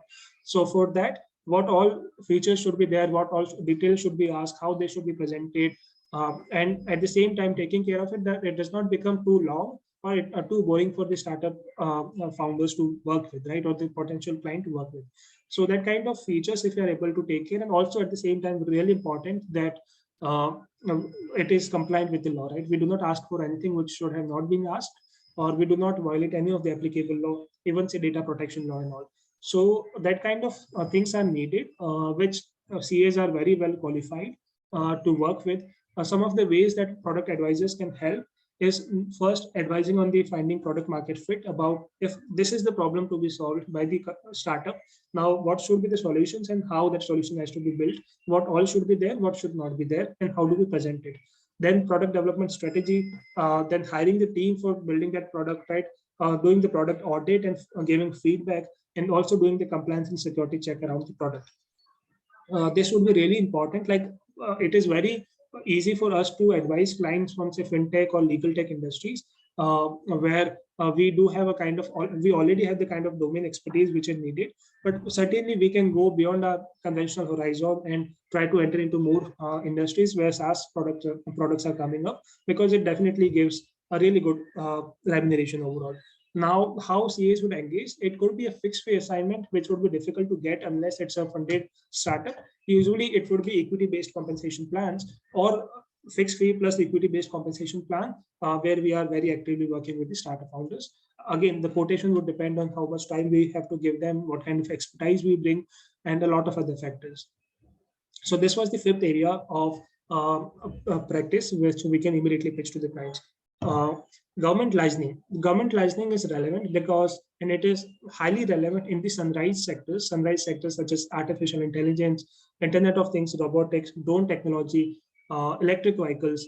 I think this is an error. Electronic, it's not electronic, but electric vehicles, renewable energy such as solar, biogas, and all. These are the sunrise sectors where even the government policies are not very clear. In fact, a lot of time it has happened that we needed to write to the government just to request a clarification about whether it is allowed or not allowed, whatever things we want to do, right? Then some of the industries are now getting regulated. For example, there are permissions available for drone technologies, EVs and all. There are policies available now, or in some of the sectors such as renewable energies, the government has given incentives, subsidies, and a lot of other benefits, right? The government also procure such products or such things from the startups if we are doing it, right? For example, defense startup is there, they would have to very actively engage with the army bodies. So for that, the startup need to engage with government and regulatory bodies. But of course, the startup founders, if coming from business background or coming from a tech background, would not have a very sound understanding about the laws and policies, how to deal with the government, and also the kind of network which is needed for dealing with the government, right? So that is, I would say, one of the cream areas where there is ever-growing opportunities for us, provided we build the right kind of network and right kind of expertise, and we keep ourselves updated about all the new sectors which are coming up and all the new policies around those sectors which are coming up. CAs again can act as one transactional advisors. Like for example, if I have to take permission for drone technology, say in a yellow zone, so in drone technology policy, there are green, yellow, and red zone. Red zone does not give permission to fly drones. Yellow is with permission, green is without permission. Anybody can fly drones in that area, right? So if it's a yellow zone, we'll have to approach to the government about the drone technology related things, right? So that is where we can possibly pitch in as the government licensing consultant for a fixed fee or fixed plus success fee model. One simple example that I can give you here is, so I was advising a client which has built AI-based solutions for for traffic violations, right? For example, say their solutions comprises of cameras and traffic signals and a lot of things, which could be installed on any junctions, any traffic signal. Now, whenever there is a violation, the AI system would be reading and getting the detail, and then they'll find and they'll identify the traffic violations without the need of any human intervention. You don't need a traffic police to stop the car which is violating the traffic signals or something like that, right? So AI would take care of it, and then so the problem was that their model was that they would share the revenue, right? So for example, in a month on a junction, if the AI model was able to identify say 100 violations, now whatever fine which is collected through 100 model would be shared in a particular ratio between the government and this. Now the fines and collection or the traffic is a state subject. It means it falls under the jurisdiction of state government. Now there is clear-cut no clear state government policy which allows or restrict a state government to share fines and penalties. Toll sharing is there, revenue sharing is there, but to share fines and penalties from the traffic violations is not there. So for that, we actually had to approach to the government, seek a clarification whether it's allowed, not allowed. So that kind of work is always there, which is fascinating because in a way we are bringing a change in policies, right? So that kind of impact that we are making is always good for us. Then the next one is, in the interest of time, I'll have to, I think, slightly rush through it. But the next thing is process development. I've already talked about it, that no startup would have well-defined processes in business. The simple funda which applies in startup world is that today's work is tomorrow's process, right? Whatever problem we are solving today becomes a process for tomorrow. If the same problem arises, how would we solve it? But then we do not plan in advance about what would be the policies. There is no documentations. There are no SOPs at all. So if we as a consultant can help the startup to define all these SOPs across all the functions, well, whether it's marketing, human resource, legal, finance, right? About that, okay. So for example, when we hire employees, what would be the process? What kind of orientation? What kind of HR policies would be there? Then for making any payment or receiving income, how do we keep a record of invoices, or how do we make a checker system kind of system? How do we implement that? What kind of software should be there, right? How do we procure? How do we pay for the things? Legal documentation, all kind of SOPs which are needed in any business. No startup would ever have these, if like, unless it's a well-funded Series B, Series C startup. Before that, nobody really works on these processes. But does that mean they don't want to build this process? Answer is no. It's just that the founder does not have the bandwidth to work on these processes. They have bigger and problems with higher priority to solve. So it eventually get delayed, even though they want it. So if we as a consultant can help them to define SOPs according to their business requirement, I'm sure a startup founder would be more than happy to engage.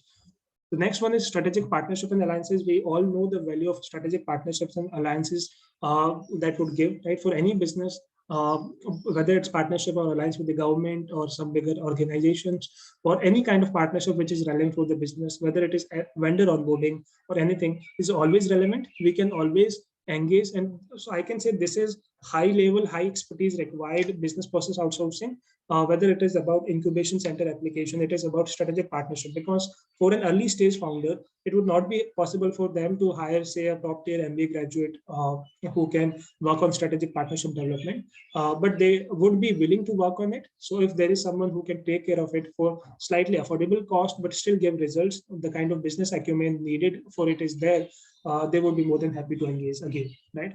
The next part is ESOP and cap table advisory. So we know that the way startups usually work, the core team members would always get equity, and equity is the piece, is the cake, pieces of which are distributed across multiple stakeholders. So advisors would have equity, employees would have equity, investors would have equity, and the promoters would have equity. Now, all of these equity comes with different vesting dates and schedules. So some equity portion would have, say, 3-year vesting conditions with probably monthly vesting. Employees would have periodic vesting only after 3 years or 4 years. Advisor would have quarterly or 6-monthly vesting. So it becomes really difficult for any startup to manage so many vesting conditions and cap table overall, right? And also it is difficult for founders to design and find out what is the right ESOP model, right? Which can, on the one hand, does not dilute a lot of equity in the favor of company. On the other hand, it is sufficient enough to keep the core employees retained and incentivized to work for the growth of the company. So that ESOP planning, ESOP restructuring, structuring is there. The cap table management about and the legal it is more to do, I would say, with the secretarial compliance, but whether the cap table is compliant with the applicable laws at all point of time is something that is the core problem for startups that have raised 1 or 2 rounds and have a couple of advisors on board and the core team to take care of, which is an Esop. Right, so this is really good problem. There are SaaS platform coming up now which allows management of these cap table. Right, you can check about it, and there are good opportunities available in this. And finally, I believe the most common thing which we would be knowing is that we can help startups to raise funds. Now, a lot of work is involved when we talk about fundraising, right from preparations such as pitch deck, drafting, business plan, financial projections, modeling, valuation, due diligence, finding an investor. Then once the investor is ready to invest, term sheet drafting, investment drafting, share allocation, closing the round. So a lot of work is there to be done, which is usually done by CAs only or corporate lawyers.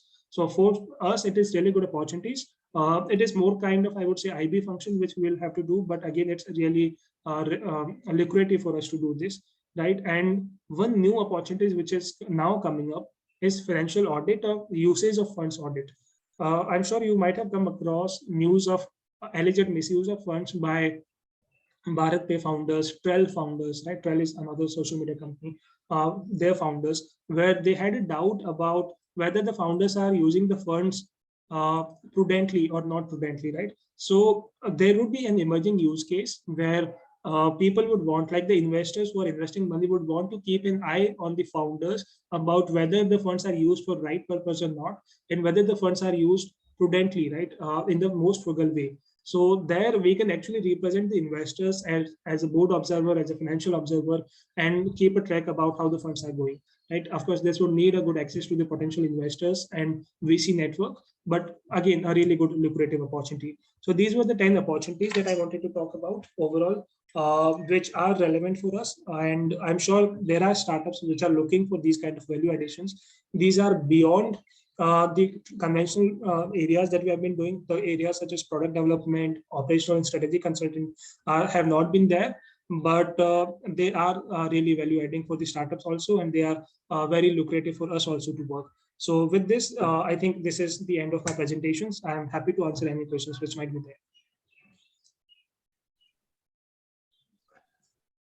Those have questions can be mentioned in chat box also and can be asked directly. I think Hardik, we have one question related to quotations, which you have already covered, might be. Right.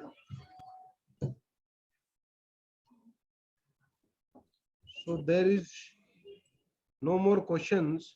So we can go ahead, and really wonderful session. You have covered all the insight related to the opportunities also. And now I have my regional council colleague Ishwar Bhai to propose a well-deserved vote of thanks to Hardik. So Ishwar Bhai, over to you. Thank you, Saurabh Bhai, for giving me an opportunity to thank our today's faculty. We are very much thankful to see Hardik Dave, who is our today's faculty, on the opportunities for chartered accountants related to the startup areas. Sir, you have covered all the areas where the chartered accountants can deliver their services and get enriched with the knowledge also. Sir, thank you so much for enriching all the chartered accountants. We are also thankful to all the chartered accountant participants who have been there with us. Thank you. Thank you all. Thank you so much. Thank you, Hardik Bhai. And now thank you so much. Thank you for having me. All our panelists and the moderator over here. So I request again Ishwar Bhai to introduce our moderator and panelist one by one to start the next session. Yes. Thank you, Saurabh Bhai. We'll start with Abhinav Jain ji. Abhinav Jain is a VP Finance at PharmEasy and has worked with the likes of Aditya Birla Group, Binani Industries, etc. He is a chartered accountant, company secretary, and commerce graduate with all the core experience of 15 years in financial restructuring, reporting, valuations, and compliances. We are also having today Yogesh Agarwal, who is founder and CEO of Onsurity. He has founded Onsurity in February 2020 with an aim to provide affordable healthcare and employee benefits to MSME and startups in form of sachets.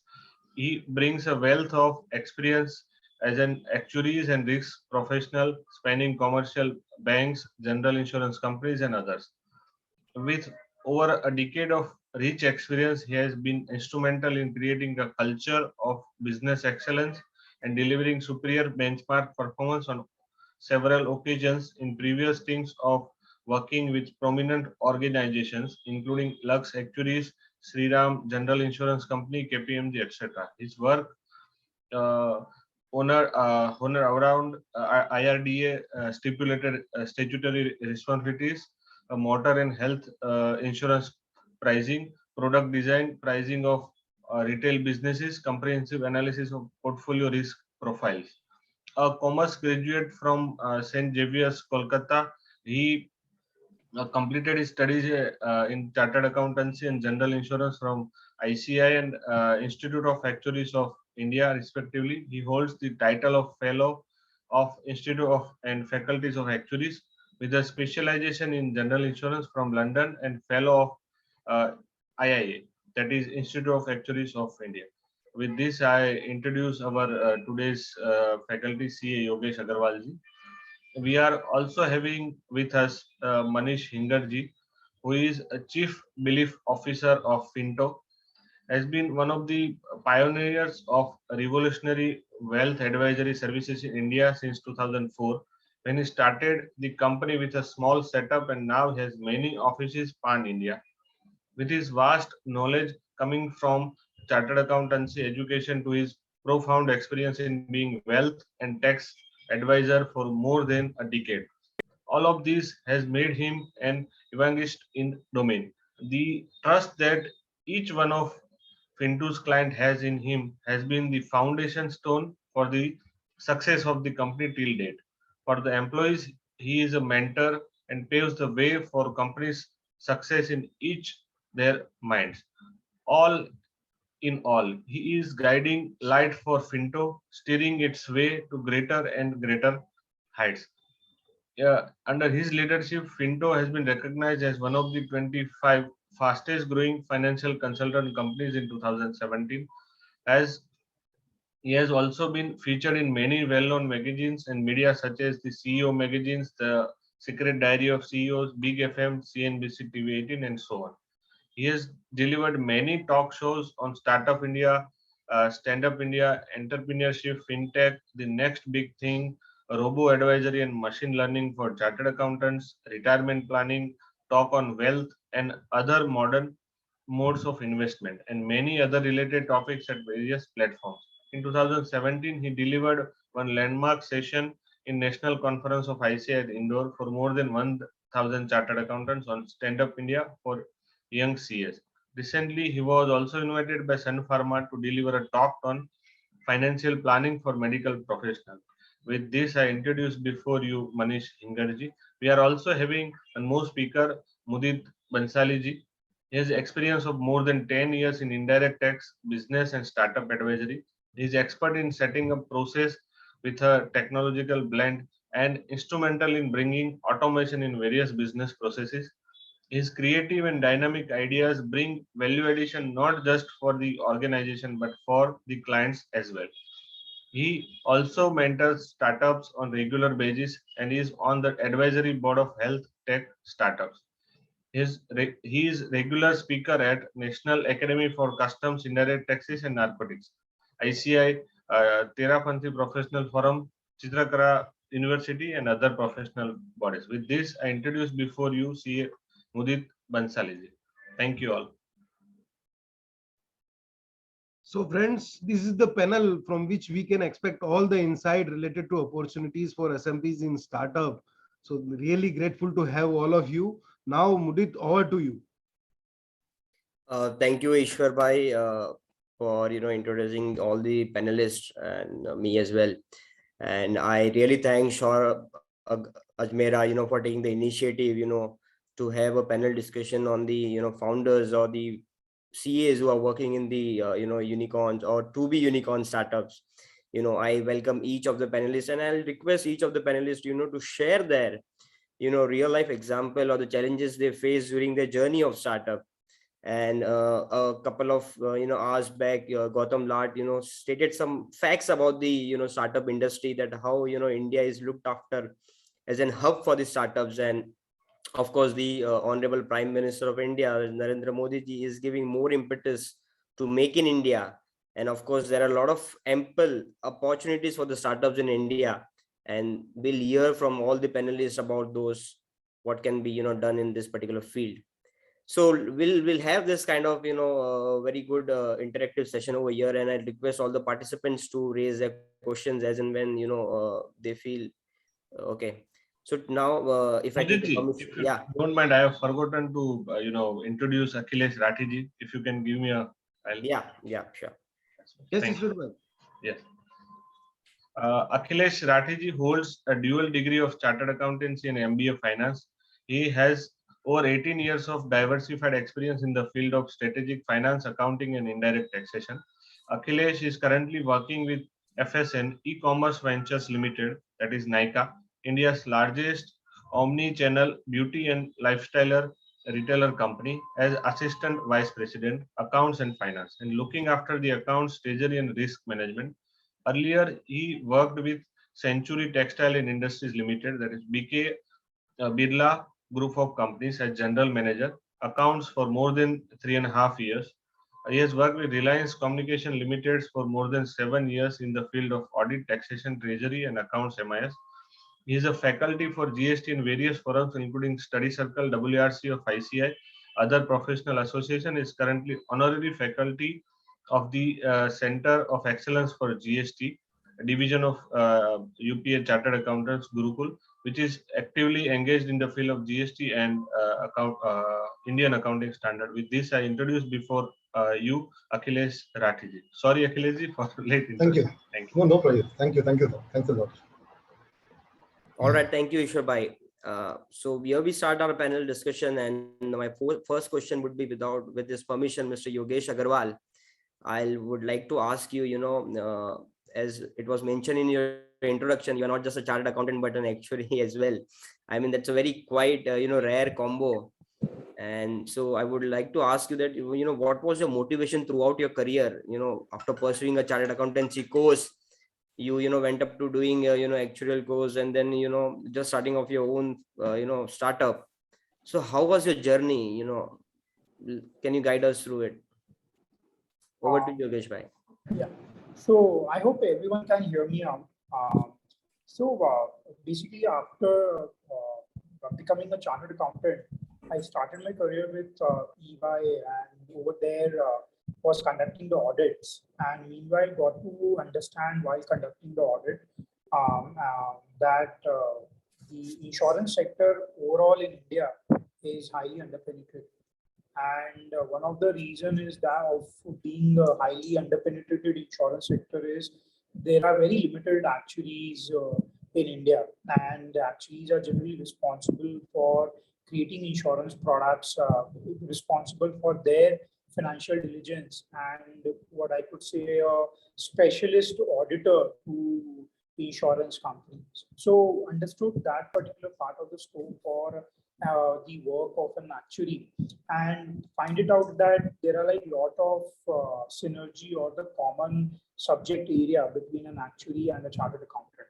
So that motivates me to start pursuing actuary, and thereafter the journey got started. Worked with so meanwhile I was pursuing my actuarial studies. I was also working with different insurance companies and consulting companies for their actuarial audits, actuarial reserving, or actuarial diligence processes, and setting up the processes. So that was how my journey had been from becoming a CA to an actuary. 2020, while I was working with one of the renowned insurtech in India, understood that there is a wide scope or very large wide space within the SMB employee benefit. So being a chartered accountant or being running my own actuarial consulting firm, which is very similar to how our CA firms are being structured. we actually want to provide health benefits to our employees and our interns, but unfortunately there was no insurance company or a manufacturer who was giving that kind of a benefit. So again, that actually given me a cause to start the Onsurity, wherein what we are trying to build a kind of a technology-led platform which helps SMB both in white collar and the blue collar segment to provide a kind of an employee benefit, which is very similar to large organizations, similar to all our large clients where we work around, and where our employees and our CA partners are also inspired that what if we also introduce such kind of a benefit. So Onsurity is empowering SMBs to actually take head on to when it comes to the benefit and compete with large companies to attract and retain the same talent. Yeah. I appreciate it. Got that. So so being an actuary and having a background of the insurance, so for you it was very easier to start off your own venture. And so in initial period of time, since you belong to finance field, so how it was difficult for you to onboard the other co-founders and get the technical aspect of the business correct. So how did you face that challenge, and how did you overcome that challenge? Sure. Just what I think actually, in order to have a very successful startup, you predominantly need to focus on four aspects of business. One is basically the product development. The second one is the technology. The third one is complete marketing and business development. And the fourth one is the customer experience and operations. And if you look at it, these are the four broader department in any startup or in any large organization as well. That and especially in most of the technology-led companies. So being a finance guy and and have a fair bit of understanding of the insurance product. So the product development was not a challenge, but what was always not a challenge, but a kind of the complementary skills that I always wanted to have it out is that someone who has a very strong technology background, because at the end of the day, our startup, the entire backbone of our startup is a strong technology-led approach. Is that what we are drawing it around? So getting a strong technology team was always a challenge. And then a co-founder or a head of engineering really helped us to start building our technology team. Similarly, I have my other co-founder, Mr. Kulisha, who looks after the entire business development, marketing, and customer experience at Onsurity, which is again a kind of a complementary skill compared to what I have it out. So, what I have realized personally that in order to have a very successful startup, and again to ensure that you can sell your startup story to the global investors, the team needs to be very strong, and the founding team member, that means the co-founder, needs to come out as someone who has a lot of complementary skills to each other. So definitely, so what I have seen in my personal experience that that the founders who come with a very strong complementary skills had really scaled up very widely compared to someone who has the same same skill set among the founders. So that is where what my thought process comes around when selecting the co-founders or getting the co-founders onboarded. Got that. So it's beneficial to have a multiple co-founders when you into the finance field, and then to have a founder from technical field. Now I'll move towards our second panelist, CA Manish Hingar ji. I mean, what was your motivation to move away from the conventional practice, or start off your own CA practice, but you choose a different path by building one of the 25th fastest financial consulting company. So briefly share your motivational story about how you thought of breaking all the notions of just creating a financial company, but then going against the conventional trading of practice. Hi, thanks Mudit, thanks for answering, and good afternoon all of you guys. So yes, Yogesh, you shared a very excellent story I just read now on that part. So the only setback I have in my life, I didn't do any job in my entire thing. After becoming a chartered accountant, I started my own practice. Then I think there are some decisions which can be crucial and which can be biased to take some monetary and everything into consideration. Then I started my Pranam and Associates as my CA consulting firm. But I don't want to belong to a society, or I don't want to start my practice with some traditional aspect. The way India industry is growing, the way India startup is going. I think 2014 was the great year when we can say when entire things had changed.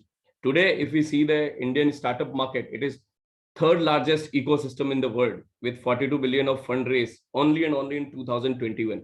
Bangalore come in 2019. Bangalore came in top 20 cities into that. So I think the practice should be somewhere around in between what you want to give to grow their businesses to more, or not towards only and only accounting or taxation perspective, but how we can help a startup or any of the client to grow their business. Ultimately, they grow their business, automatically you grow your practice along with. So it is not limited to only taxation and accounting piece. I think the business modeling aspects, the IB modeling aspects and all these things, which nowadays SMEs and new startups are want, and they don't have big pockets to pay for some big 4 or big 20 companies to take care of their need and everything. I think I sense this opportunity and we started this company. We recently launched our incubation center as well in the name of Pranam Startup Consulting. And at present, we helped around somewhere around 500 plus startup to grow their business in the entire forum, not relating and not specific or limiting to taxation and accounting field in total. Out of that, I think there are 4 startups which are now raising Series B funding, round B funding in total. If I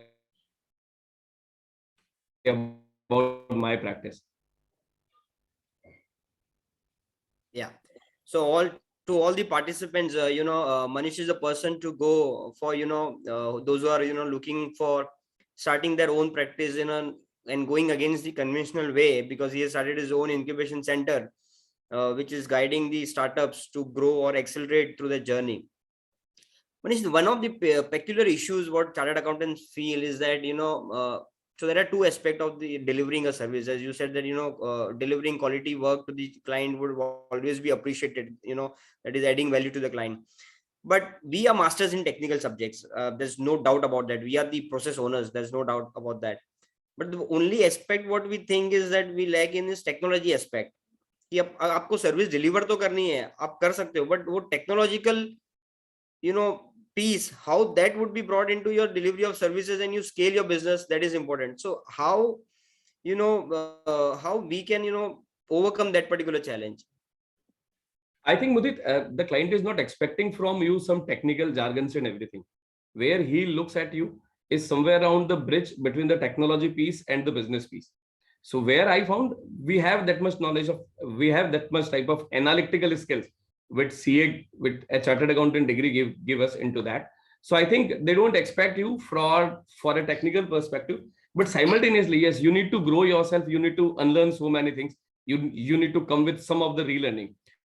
So like automations and whatever automations which we are seeing as of now to automate some of the monotonous transaction and everything. I think that is the piece also which we can take into our practice and take it. So I don't feel a big difference in terms of they are expecting something technology, but yes, you have to be updated into the market with what is new automation which is coming in this. So GST is the best case for that.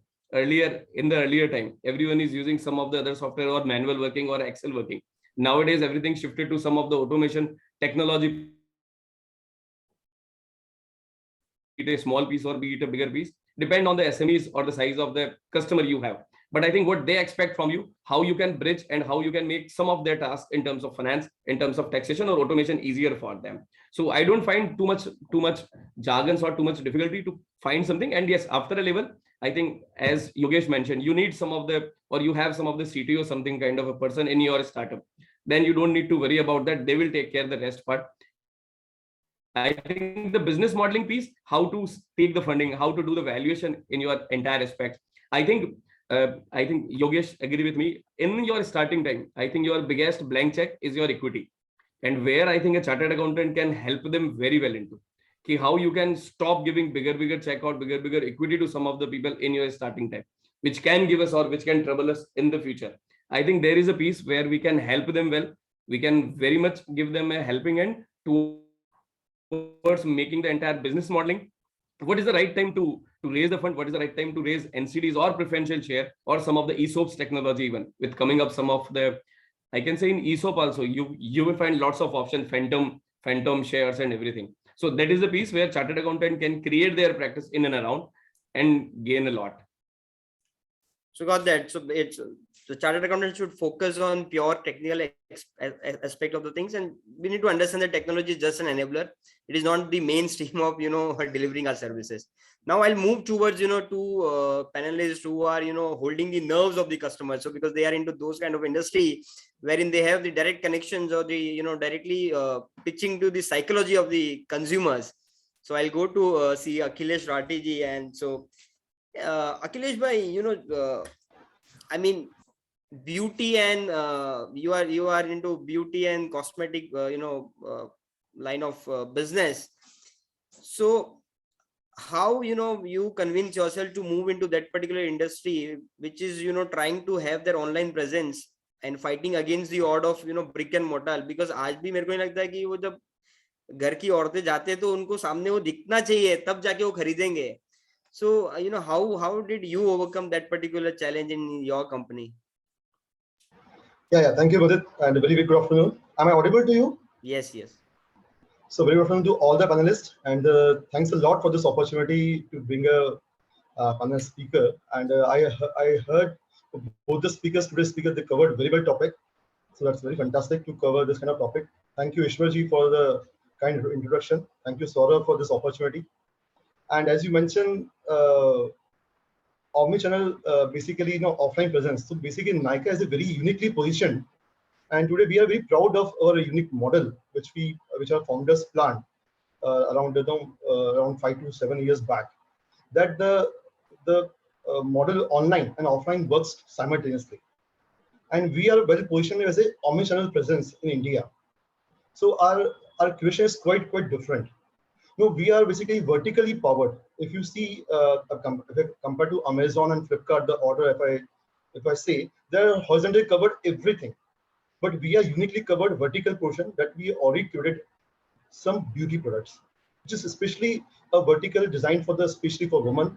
And we also have for all the gentlemen, we have NYKAA Men now as a separate website, which is curated only for men's grooming. So we are now proud now to be differently looked by that industry now, and people are now have a huge grooming section for men's as well. So for NYKAA is very well unique position on 3 C's basically we call content, curation, and convenience.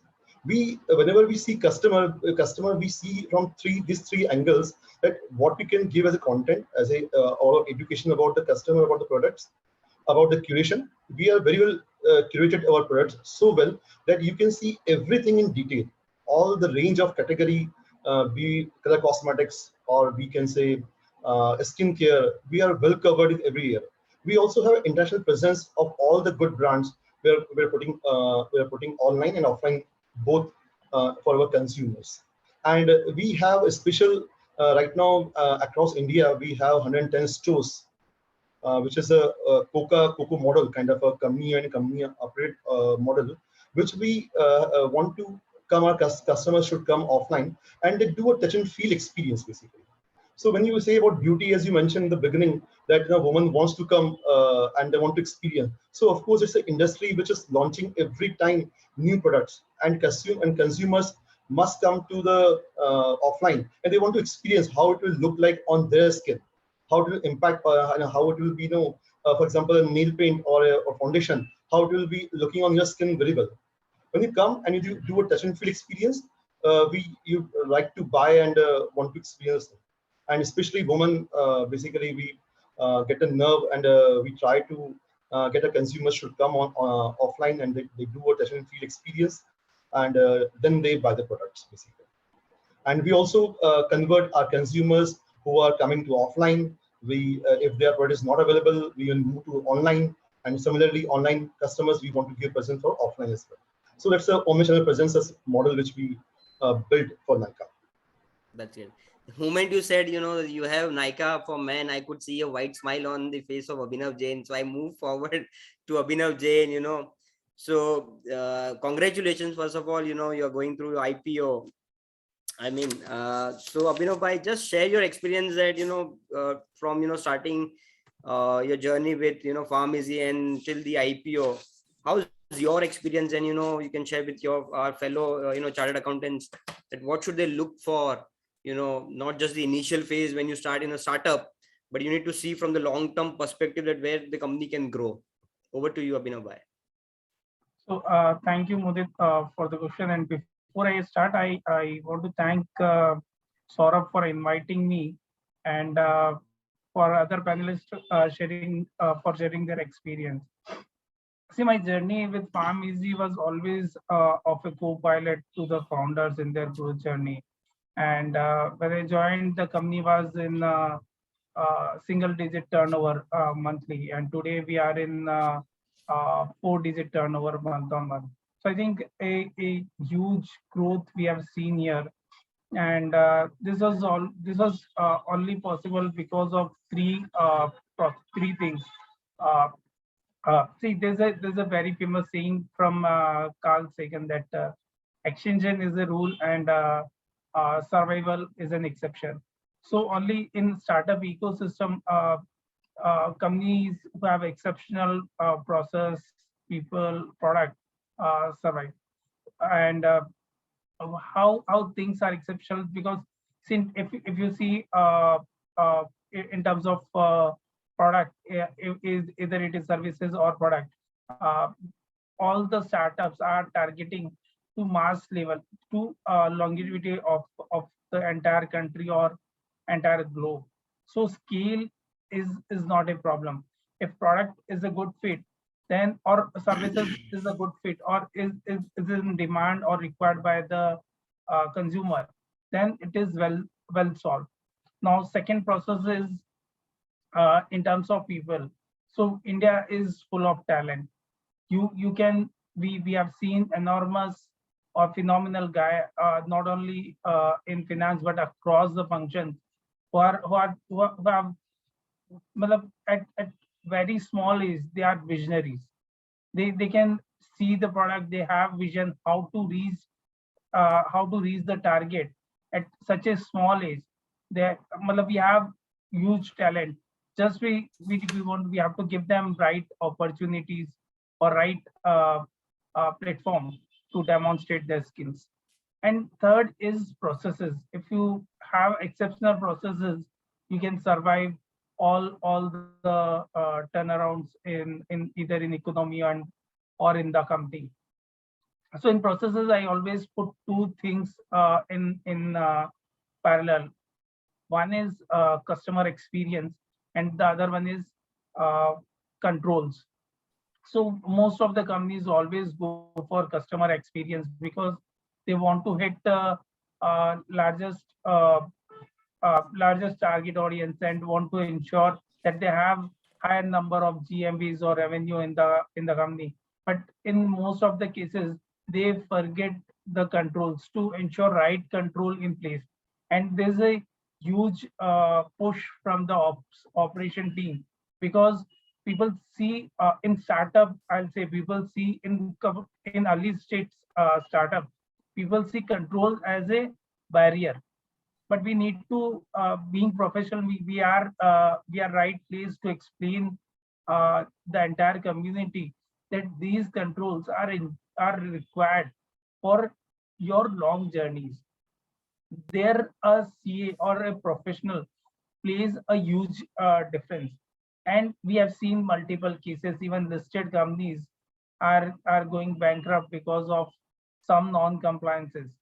So cost of non-compliance is much more than the cost of compliance. I can say it is in multiples to the cost of compliance. So we have not only ensured there are proper compliances, and this gives us always leverage amongst our competition, amongst other investors, amongst other category companies. And we were always favored by investors because of and because of good controls and good processes in place. So these are the few critical things which we have ensured, and this always give us upper hand amongst our peers. And I always say everyone, see, the people say कि GST is complicated or compliance is complicated, but I always say them, this is a kind of entry barrier for others. This we have to consider compliance as an essential part. We should not take that as a barrier in our day-to-day workings. We have to be open-minded, because if once we ourselves start thinking that as a problem, then will not convince client or convince our management to take this thing kind of seriously. So let's take compliance as a number one priority, and ensure there's no leakage across the board. So these are the couple of things which I always ensure, and this always give us upper hand over the entire segment. Appreciate that. So going back to Akhilesh ji, I mean, you have already filed, you are a listed company now. So what was your experience when it comes to IPO? Because it's not an traditional company with a good vintage in terms of revenues, in terms of high asset class. So what was your difficulty you faced during IPO launch and the valuation? So share your thought on that. Thank you, Bharat. Very nice question, actually. And I tell you, the IPO's journey is really a very interesting journey for everyone. And being a CA, it's really a very important journey we must go through. Even before this, I worked in all the listed company. But even though I joined NYKAA, I just want to taste the experience of going for IPO journey. So it's a very exciting journey, and it's a very important journey. And timelines, which I basically we call it a coordination dance, basically. So when we work about the IPO work, actually, it's like a coordinated dance with so many department people involved as a team and work synchronized way. Every timeline is very, very important to achieve IPO target. We are really very proud as being a NYKAA in the journey of 6 to 8 months, basically. In tough timeline, we achieved this timeline even during the pandemic period. So I tell you, the journey was quite interesting. I tell you some of the key side for the CA, basically. The first thing is the entire thing dependent on the IPO is the forecasting. How you forecast and how you a good forecast and good accuracy, and the KPIs, basically what you had in previous, what you exactly achieved and what you're going to achieve. This very, very critical and important part for any IPO journey. The KPIs should indicate about the entire journey, that how you are scalable, how you're building your company as a overall, and your forecast says that what you did in past in last 5 to 7 years of your journey and what you're going to do in coming 5 years. So it's an entire history of 5 years previous and 5 years going forward with substantive data and with the proper analytics. This is very, very important in IPO journey, because you have to go through with so many processes during the IPO, and your data accuracy is very, very important. This must. I tell you a lot of data, basically point which we require for accounting and financial reporting. Earlier it was as a CB guideline 5 years required. Now it's 3 years you require complete financials. So your accounting standards, accounting policies were properly followed uniformly across the time. Your classification of proper assets, everything is properly defined in earlier. So because everything is not done properly, as Abhinav mentioned very clearly, the startup, the compliance actually is a major task. Because normally in the promoters basically not focused much on the compliance, because they are hunger for growth. They are hunger for growth, but the compliance section and everything will not much focus in the previous time. When you go for IPO and every journey, that time it requires a lot of things. Accounts is a very, very critical department to take care of this. Legal, compliance, which normally promoters know who are not from finance background, not give much focus on those areas actually. That was a really little tough on those areas, but somehow we were not very, very bad in that case, and so we managed our house so well actually. And all the department, I tell you, the department basically which involved in this, because it will take a lot of time to cover this. For example, treasury. If I take example of treasury, so when you go for IPO, your entire financing from term loan, working capital loan will be scrutinized in detail from last 7-8 years when you started the journey of your company. So any non-compliance or reporting, SMA reporting or anything which is defaulting will be a very goes against you basically. Any statutory dues, if you are not paid on time or any default in any case, it will be really treating very negatively basically during the IPO process. So this is very, very important. If you're going for IPO and you're planning for coming 2-3 years, your house must be in order. Everything should be properly planned, financial planning analysis, all the governance basically, how you engage your compliance team basically, and then going forward with the engagement with the so many partners involved, basically investment banker involved, media investor involved in this activities. So many people used to coordinate with this. CA is playing very important role, and I think it's a very important journey for any finance people actually. And I'm very happy to be a part of this.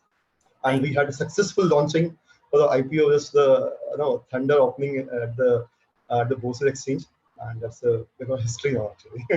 Thank you so much. So thank you so much. So I'll go to our founders. I mean, it's so startup is not all about raising funds. You might raise funds, but getting your business model correct is the the most important aspect of it. So I would like to hear from both the founders, Mr. Yogesh and Mr. Manish, that how do you get your business model correct and creating a long-term value? Because if you see some few of the startups who went into for IP, and if you see the IPO price, issue price, and now at what they are trading at, so somewhere there there is a glitch in the business model. So over to you, Yogesh bhai, and how CA can play a vital role in that.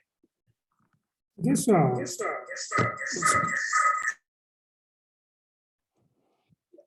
sorry for the disturbance.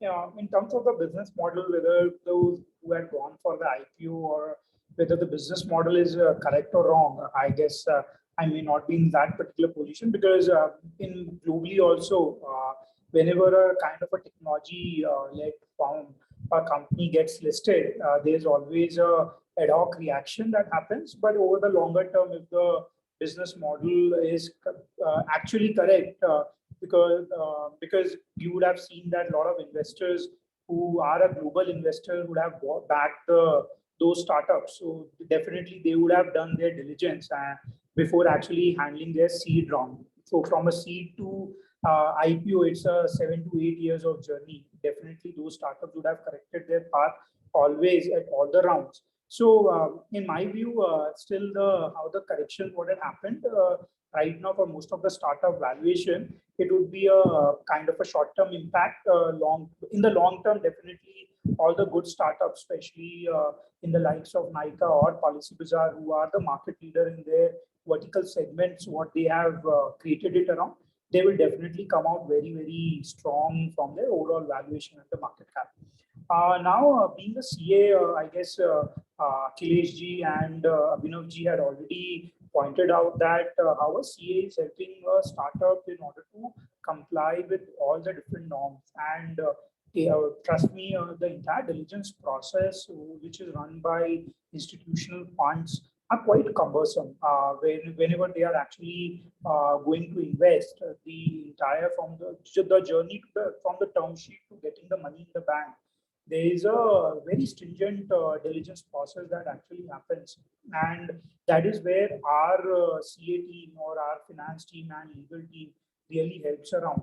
But that also requires a lot of discipline that needs to happen on a day-to-day activity. So ensuring that all the regulatory returns are filed, or wherever any kind of a new contract that are getting entered into, proper diligence of those contracts are being done. If required, speak to other tax consultants or the legal consultants who are other, again, chartered account CA firms or the legal firms, to take an advice before entering into those agreements. Because sometimes what we have seen in the past, that a startup would have entered into an agreement, and then those agreements are being questioned by the due diligence team of the investors, and even those particular points could be very, very small, but still, as a founder, you would not like those particular points to be mentioned in your shareholding agreement or creating a liability on the founder's shoulder.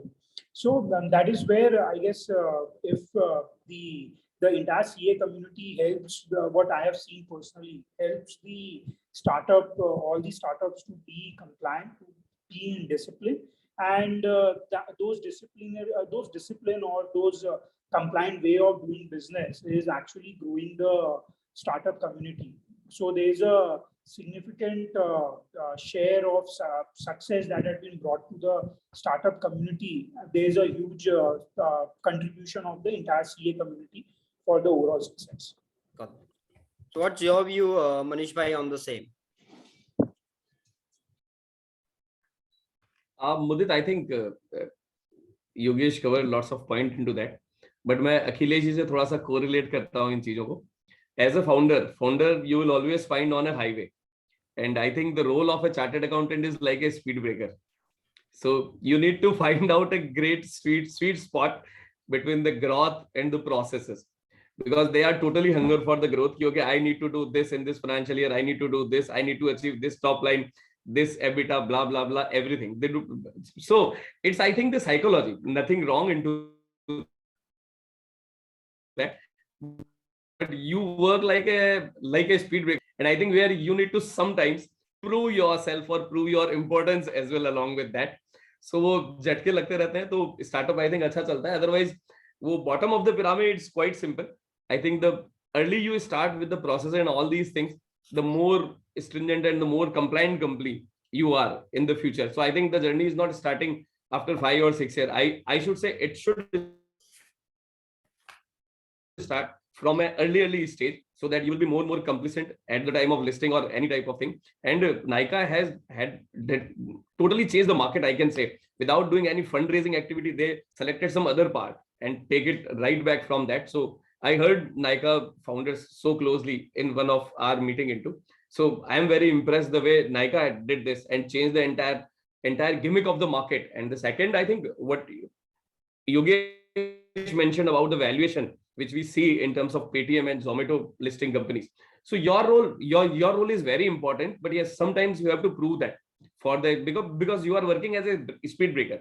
और किसी को speed breaker चाहिए नहीं boss, as simple as that. Nobody want speed breaker है, but you have to position yourself in a such sweet spot that you can able to tell them, you can able to raise your voice. Don't be like a Paytm or something or any of the company which goes very high at the time of valuation and thereafter fall up. It's like, again, changing game and something like that. We should not discuss this here. But yes, I think your role defines in between the valuation piece, in between the process and compliance piece. So be a good speed breaker rather than just pushing something. Nahi ho sakta, nahi ho sakta. Nahi. It can happen, but yes, need something different strategy to take care. Got that. So it's not about highway, my way. You need to have the speed breakers as well. Coming back to otherwise you will end up with a great price fall at the time of any type of either it evaluation or public listing. Totally agree with that.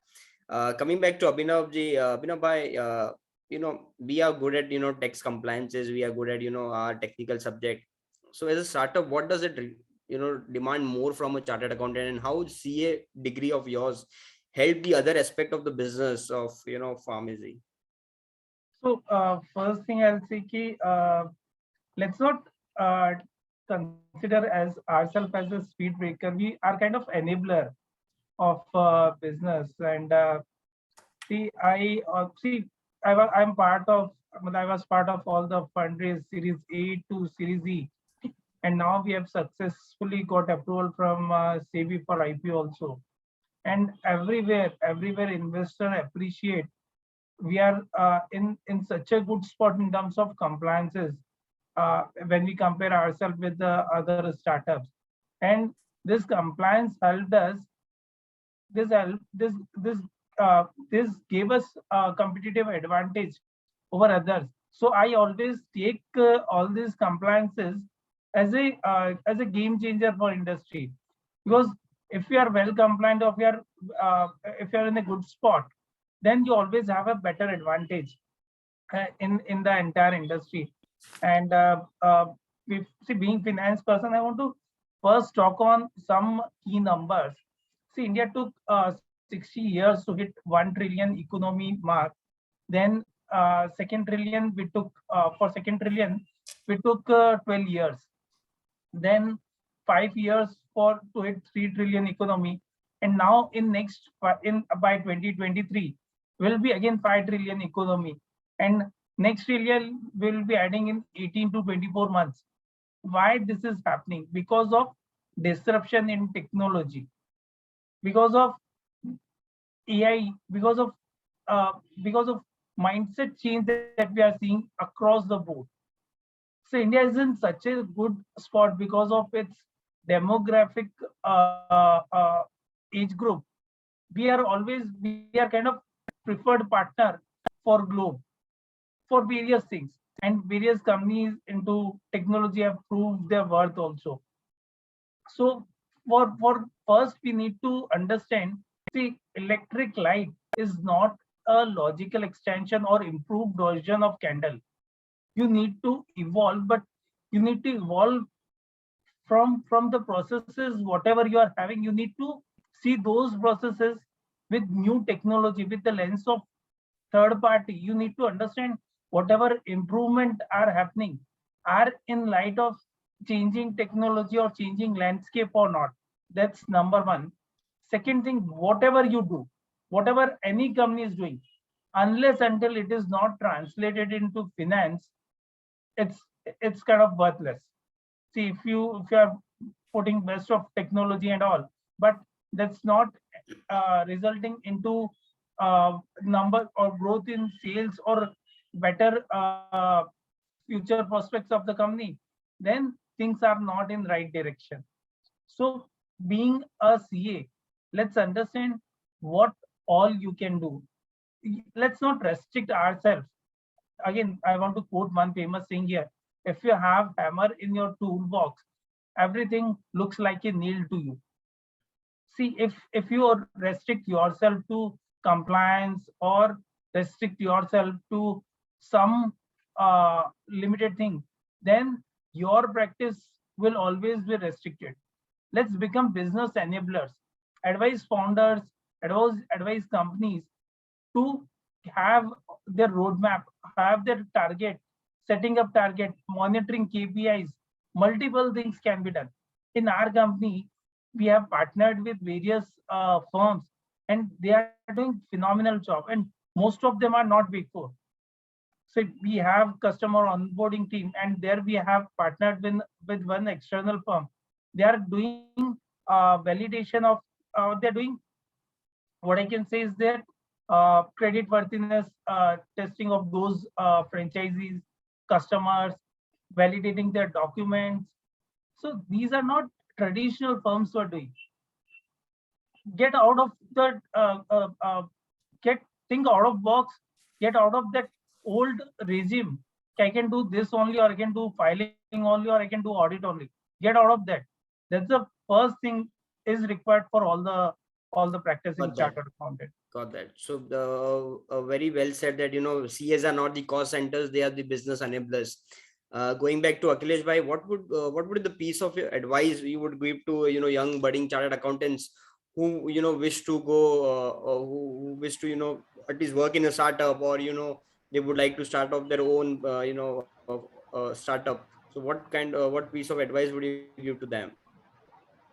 So yeah, so very so basically, as mentioned by Manish ji and then Abhinav ji. So basically, there are two roles basically. One thing is that whenever a startup basically when it goes very fast, if you see the startup, our revenue, our generation is like a they have a revenue machine basically. I worked in many industries, they have revenue like this way, going like a same path. But if you see about NYKAA, we have 100% growth year on year.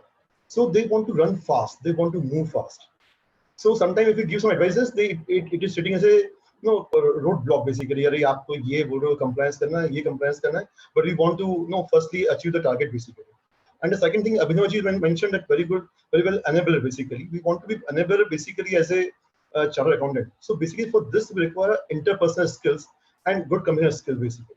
I also had fight a lot of time with my founder also when they want to do this thing. Man, no. Please, we have to go with the compliance first.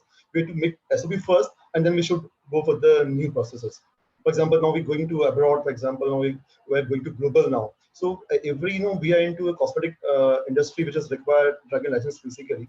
So we have to ensure that right packaging, right basically for each country licenses must be in place before going abroad, because compliance costs nowadays, which will be much higher if you are become a non-compliant. So that's a basic thing. So you have to convince sometime your promoters, and you have to be raise your voice that boss, we can do right things at the right place. The worst thing is worst. I'm understanding the comfort with numbers. It is very important. You must have a comfort with numbers, that what numbers we are getting and how we can give comfort to the others. Because in the beginning, you don't have much system in place. But if you are doing some kind of analysis that with the launching of a product X or Y, what kind of revenue you add, what cost you are going to add. So if you have good comfort with numbers, you can convince very well to our management or to your partners who are in the company. Then third thing I would like to say about the ability to manage effective things basically, and multitasking, especially in the startup. This is very important. You have to be multitasking, because when I came from a big established company like Reliance and Birla, it's a very well established company. You have to do your job, what is assigned to you. You don't need to go into multiple things. You don't need to go out of your comfort. When I joined a startup, I'm totally turn around 60 degrees, because you have to work in all the areas. You have to arrange debt also. You have to raise equity as well. You have to manage compliance as well. You have to close books also on time. You have to provide MS also on time. So you have to be multitasking to provide all your, at a time, multiple times to work multiple things basically. So if you are effectively managing this thing, it is really important. And that come with the strategically you thinking, and time management is very important. Then so, please. yeah. So you're going ahead with a new line of business of starting with NYKAA men. So what opportunity for the CAs over there? You are growing a business. So what opportunities there at NYKAA for all the chartered accountants who are looking forward to work with the startup? So of course the opportunities are huge basically, because they are completely different technology now. See, basically I tell you the first basically when I worked in previous company, we saw typical way of marketing by way of print media, by way of this thing. But when I joined a startup and NYKAA, we see a complete marketing change, is a digital disruption. The major customers we acquire is from Facebook, Insta, because the people who are youngster, they are consuming this digital marketing, digital things basically, and they also consume ad. So it's a different disruption now. So for example, content writer, they're playing very important role. You think basically we all have a young team, because think like a youngsters, what they like. Nowadays, no, for example, everybody to be on spotlight. We call NYKAA as a what? Every person is unique, and they want to be spotlight. You are always on the spotlight. जरूरी नहीं कि आप hero हो या heroine हो या actress हो, then only you are in the spotlight. But as a individual, you also want to be a streamline, a spotlight basically. So every marketing is different now. It's unique now. And if you are for the apart from the normal people, if you are doing in the content writing, a different unique way of marketing, courier basically, I'm telling you, courier and logistics services are going a very great in this case basically. So a lot of opportunities are bringing a startup basically. The fashion designing kind of thing, customized gift. Every startup, they want to give some kind of a gift to their previous customers, those who are adding good value. So you can customize a lot of things, and people can add value over there. So you give more emphasis on focus on you, that is your originality and uniqueness. You need to stand by that going back to Manish ji, what is your piece of advice for the young chartered accountants, or probably a chartered accountants who is into 25 years of practice, now they want to venture into startup advisory? I mean, so what is your piece of advice, and what are the opportunities for the CAs in your organization? So learn, unlearn, and relearn.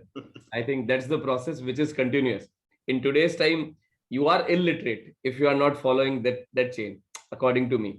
And I think for chartered accountant, where we see an opportunity in a startup piece in entirely. Recently, 3 days back in ET Economic Times Business Leaders Setup, Niligani said a very nice thing. 3 major events working in favor of India in today's time, after post-Russia event and everything. Millions backing startup, billions of dollar, which is backing startup, that is the first thing. The growth in IT sector, which we see in India in altogether in last 10 or 15 years. And the third is, which recently Akhilesh mentioned about, digital public goods like Aadhaar, UPI, which can make your transaction more effective, more useful to do that without any face and something like that. So I think we should focus on these areas. And one is content writing. Yes, this is again a very handsome and very emerging area for all the chartered accountants who have a good knowledge and have a good writing skill. If they have a good writing skill, I think you can earn a minting the money a lot into that. Along with that, business modeling, that is the second area where all the young chartered accountants should practice and start their practicing into this area. I think that is the second piece which I see into that. And I think startup, don't expect big money from them. I think expect some of the equity in an early stage time.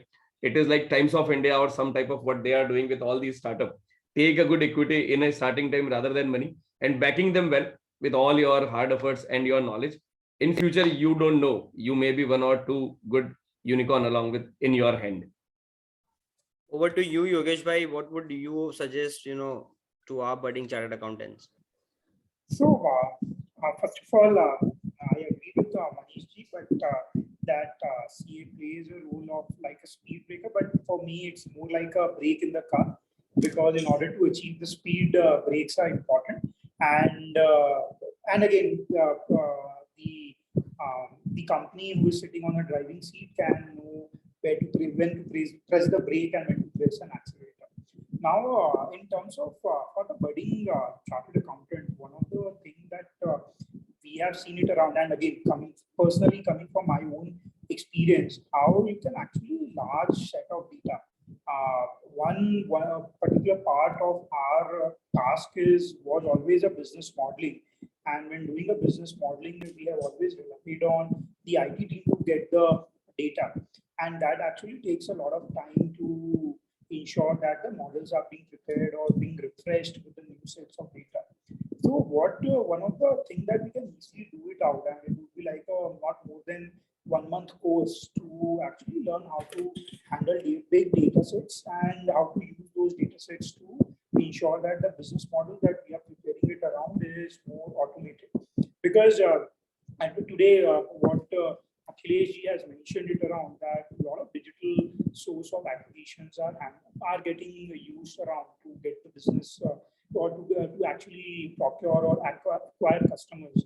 But these digital assets comes with a lot of heavy data sets which needs to be analyzed for, and there are like a lot of financial outlay or outflow that happens on all the Facebook spends or Insta spends, and basically a CA or a SMP can actually create a kind of a unique role in order to set up the process for this entire marketing team. Because one of the major spend for any startup is the marketing cost that we incur, and laying down whether the throughput was correct or not, and whether the real outcome whether the kind of the outcome that we are getting achieved from the every dollar spent or every rupee spent is optimum or not. So in order to do that, a CA needs to understand how the data is actually playing role. Means, say suppose today a company is having a 10 lakh rupees budget. What was the improvement that had happened over the last 3 months on that particular spend, and whether that spend is genuine or not? Because we have personally seen in the past where the marketing team had just burned crores of money without any kind of an outlay, and that creates a lot of stress in the organization. So I guess if a CA can actually start handling a lot of big data, or at least get the skill sets of handling those big data sets, they can actually play a very important role in other parts of the organization, just rather than the compliance or preparing the financial statements. Yeah, so that is one thing I wanted to emphasize. Over to you, Abhinav bhai. What would be the last piece of advice you would give to our budding chartered accountants? And अब तो IPO आ रहा है, तो और भी opportunities होगी CA के लिए. So I would like you to share See, about that. see, multiple things we are doing out of the box. Like I told you for franchisee verification or customer verification, we have one CA firm who is doing their complete verification, not only their certificate, they are visiting their store, meeting customer. Matlab, see, we need to think out of box now. And one more services we are availing from various professionals is market benchmarking.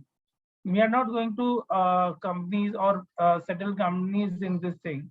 We are going to new firms or new kind of professionals who can think out of box and can actually add value to what we exactly want to do.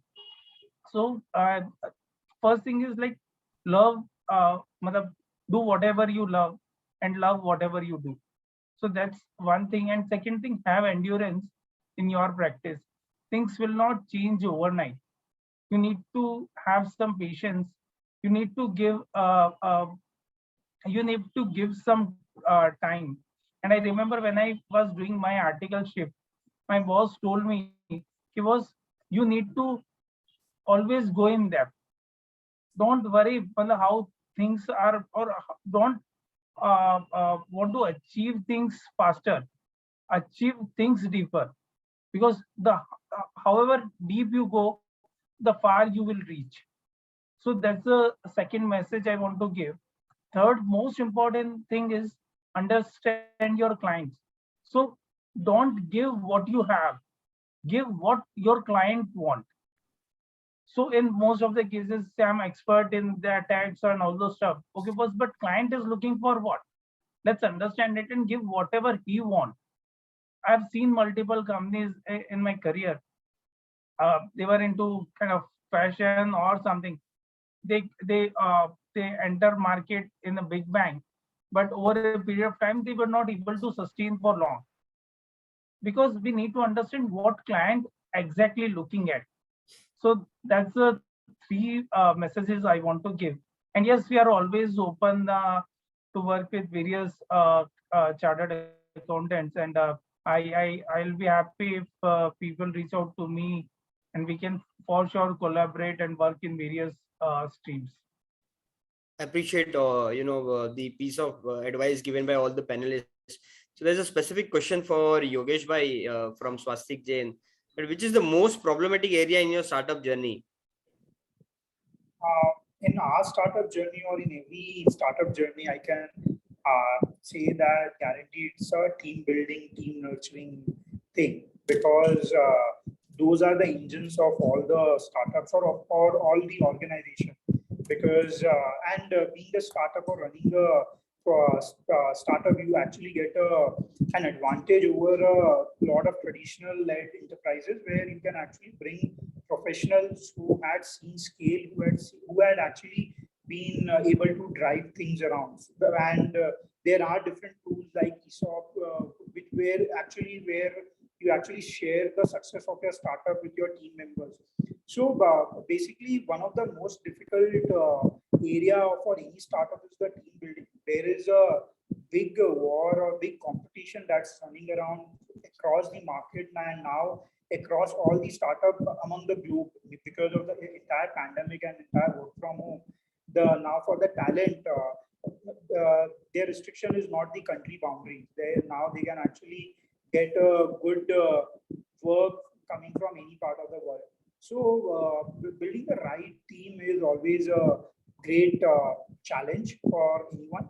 And that is where all the founders, what I have seen personally, spend almost like 70 to 80% of their time to talk to their existing team members to see what are the different career progression plan that they wanted to have, what to listen to their ideas, to actually empower them around, to actually take your idea or take their idea,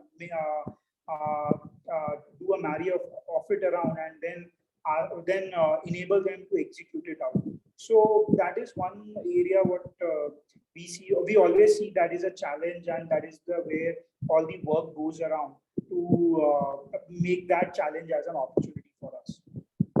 All right. So a quick question from all the panelists. Three qualities or the three skill set would what a chartered accountant would require in the startup ecosystem apart from his technical expertise. Over to you, Manish bhai. Smart to charge fees, business modeling, have understood the market economy. You have to be very updated with what's going on in India and what's going on in terms of economy. So learning is very important. And the third, which I think Yogesh mentioned very correctly, you should have a sound team with you.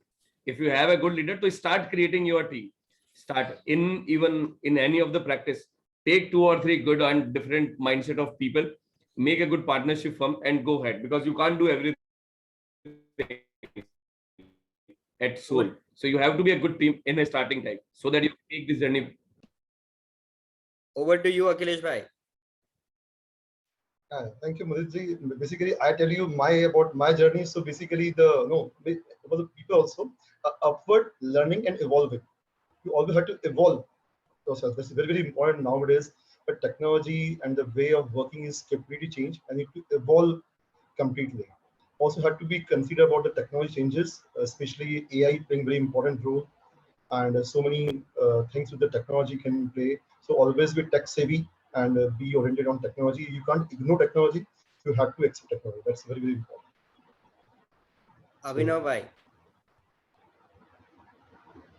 I'll say believe in yourself because you are in top 1 percentile of a technical or smart brain in the country, and charge heftily. Charge heftily. There should be no concession, because the effort we are putting in becoming CA and the effort we are ensuring, the effort we are putting to ensure we keep the momentum is humongous. We should charge heftily to the client, because our services are, I have seen multiple cases, multiple times CA provide services at very nominal cost. So that should not be the case. And second thing is, build a multidisciplinary firm. Let's not restrict ourselves in CA community, because the way things are changing or the way economy is growing, everybody want a compliance partner instead of multiple firms. If we have entire bouquet of services, the way Hardik presented, if we have expertise of multiple discipline in one firm, things are there that stickiness of client can be improved in these cases. So I think that's all from my side. Just to share on the lighter note, when you said that charge heftily, I mean 4 years back I was thinking of developing a software, because apne ko pata hai CA jitna free mein advice deta hai aur koi nahi deta hai. So I was thinking to build an app wherein if a person want to connect with a particular CA, he will be charged upfrontly, and the amount would be deducted based on the amount of hours he has spoke to that particular chartered accountant. So soon we might get those kind of app as well. Over to you, Yogesh bhai. 3 piece of skill set chartered accountant would require. So one, basically very distinctly I see it around when a CA is working in a practicing firm, he is always very humble. But sorry, might be someone may get offended, but whenever CA is actually working in a company, the humility is actually slightly reduced down, because they always come with their own audit set of background, that everything what I have learned it around is that somebody is definitely making a mistake. So I guess humility is something that is because any which way we might be the brightest when it comes to the technical side, but we are not the. But there is always someone who is better than you in the world. So, and it's always that if you are being humble, you will be able to strive to actually learn new things, to actually develop more interpersonal skills as well, because technical skill is one thing, but one part of the aspect of the job, but interpersonal skill or team building skills are equally important, or the soft skills, what we say it around in all our GMS training skill sets. So for a CA, definitely learn, open to new ideas, open to new skill sets, and always try to be humble with the other folks with whom you are working around. be someone who is leading the operation or customer experience team to someone who is actually working in the marketing or technology. So finally, if you want to have a successful startup or you want to be part of a successful startup, the 4 mantra what was given was that you need to understand the product. We need to have the overall understanding of the product. You need to have the right technology in place, and you need to have the miracle or the magical, marketing, strategies over it. And the entire business model should evolve through the, customer centric. It has to be customer centric to have a successful startup. Over to you, Saurabh. It was really a wonderful session. All together, we have discussed the IPO, valuations, compliances, technology used in startup. So really nice to interact with all of you. And you have covered so many topics, which is the need of the hour for our profession and opportunities related to SMPs. So really wonderful to hear from all of you. And on behalf of WRC, a big thank you for sparing a valuable time with our audience. And being a chairman of startup committee, I look forward for your support for the startup and MSME part. So thanks for joining over here. I believe that all the participants will get benefit in terms of knowledge update. If any questions we have, we can be addressed right now.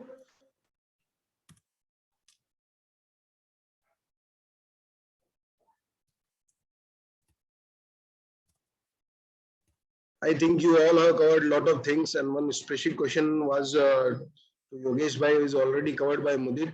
So thank you everyone for joining over here. Thanks a lot. Thank you so much. Thank you all. Thank you, Saurabh, for organizing this, and Mudit for orchestrating this. Thank you. Thank you, Abhinav bhai. Yeah, Thank you, Yogesh even, bhai. Thank you, you. Akhilesh bhai. Thank you. Manish, And wish you all the best, Abhinav ji. Wish you all the best, Abhinav ji, for your upcoming IPO. It's really a good journey. You're going to make history. So wish you all the best to you and to your entire team and company. Thank you, sir. Thank you. Thanks. Thank you so much. Bye-bye. Bye. Thanks, everyone.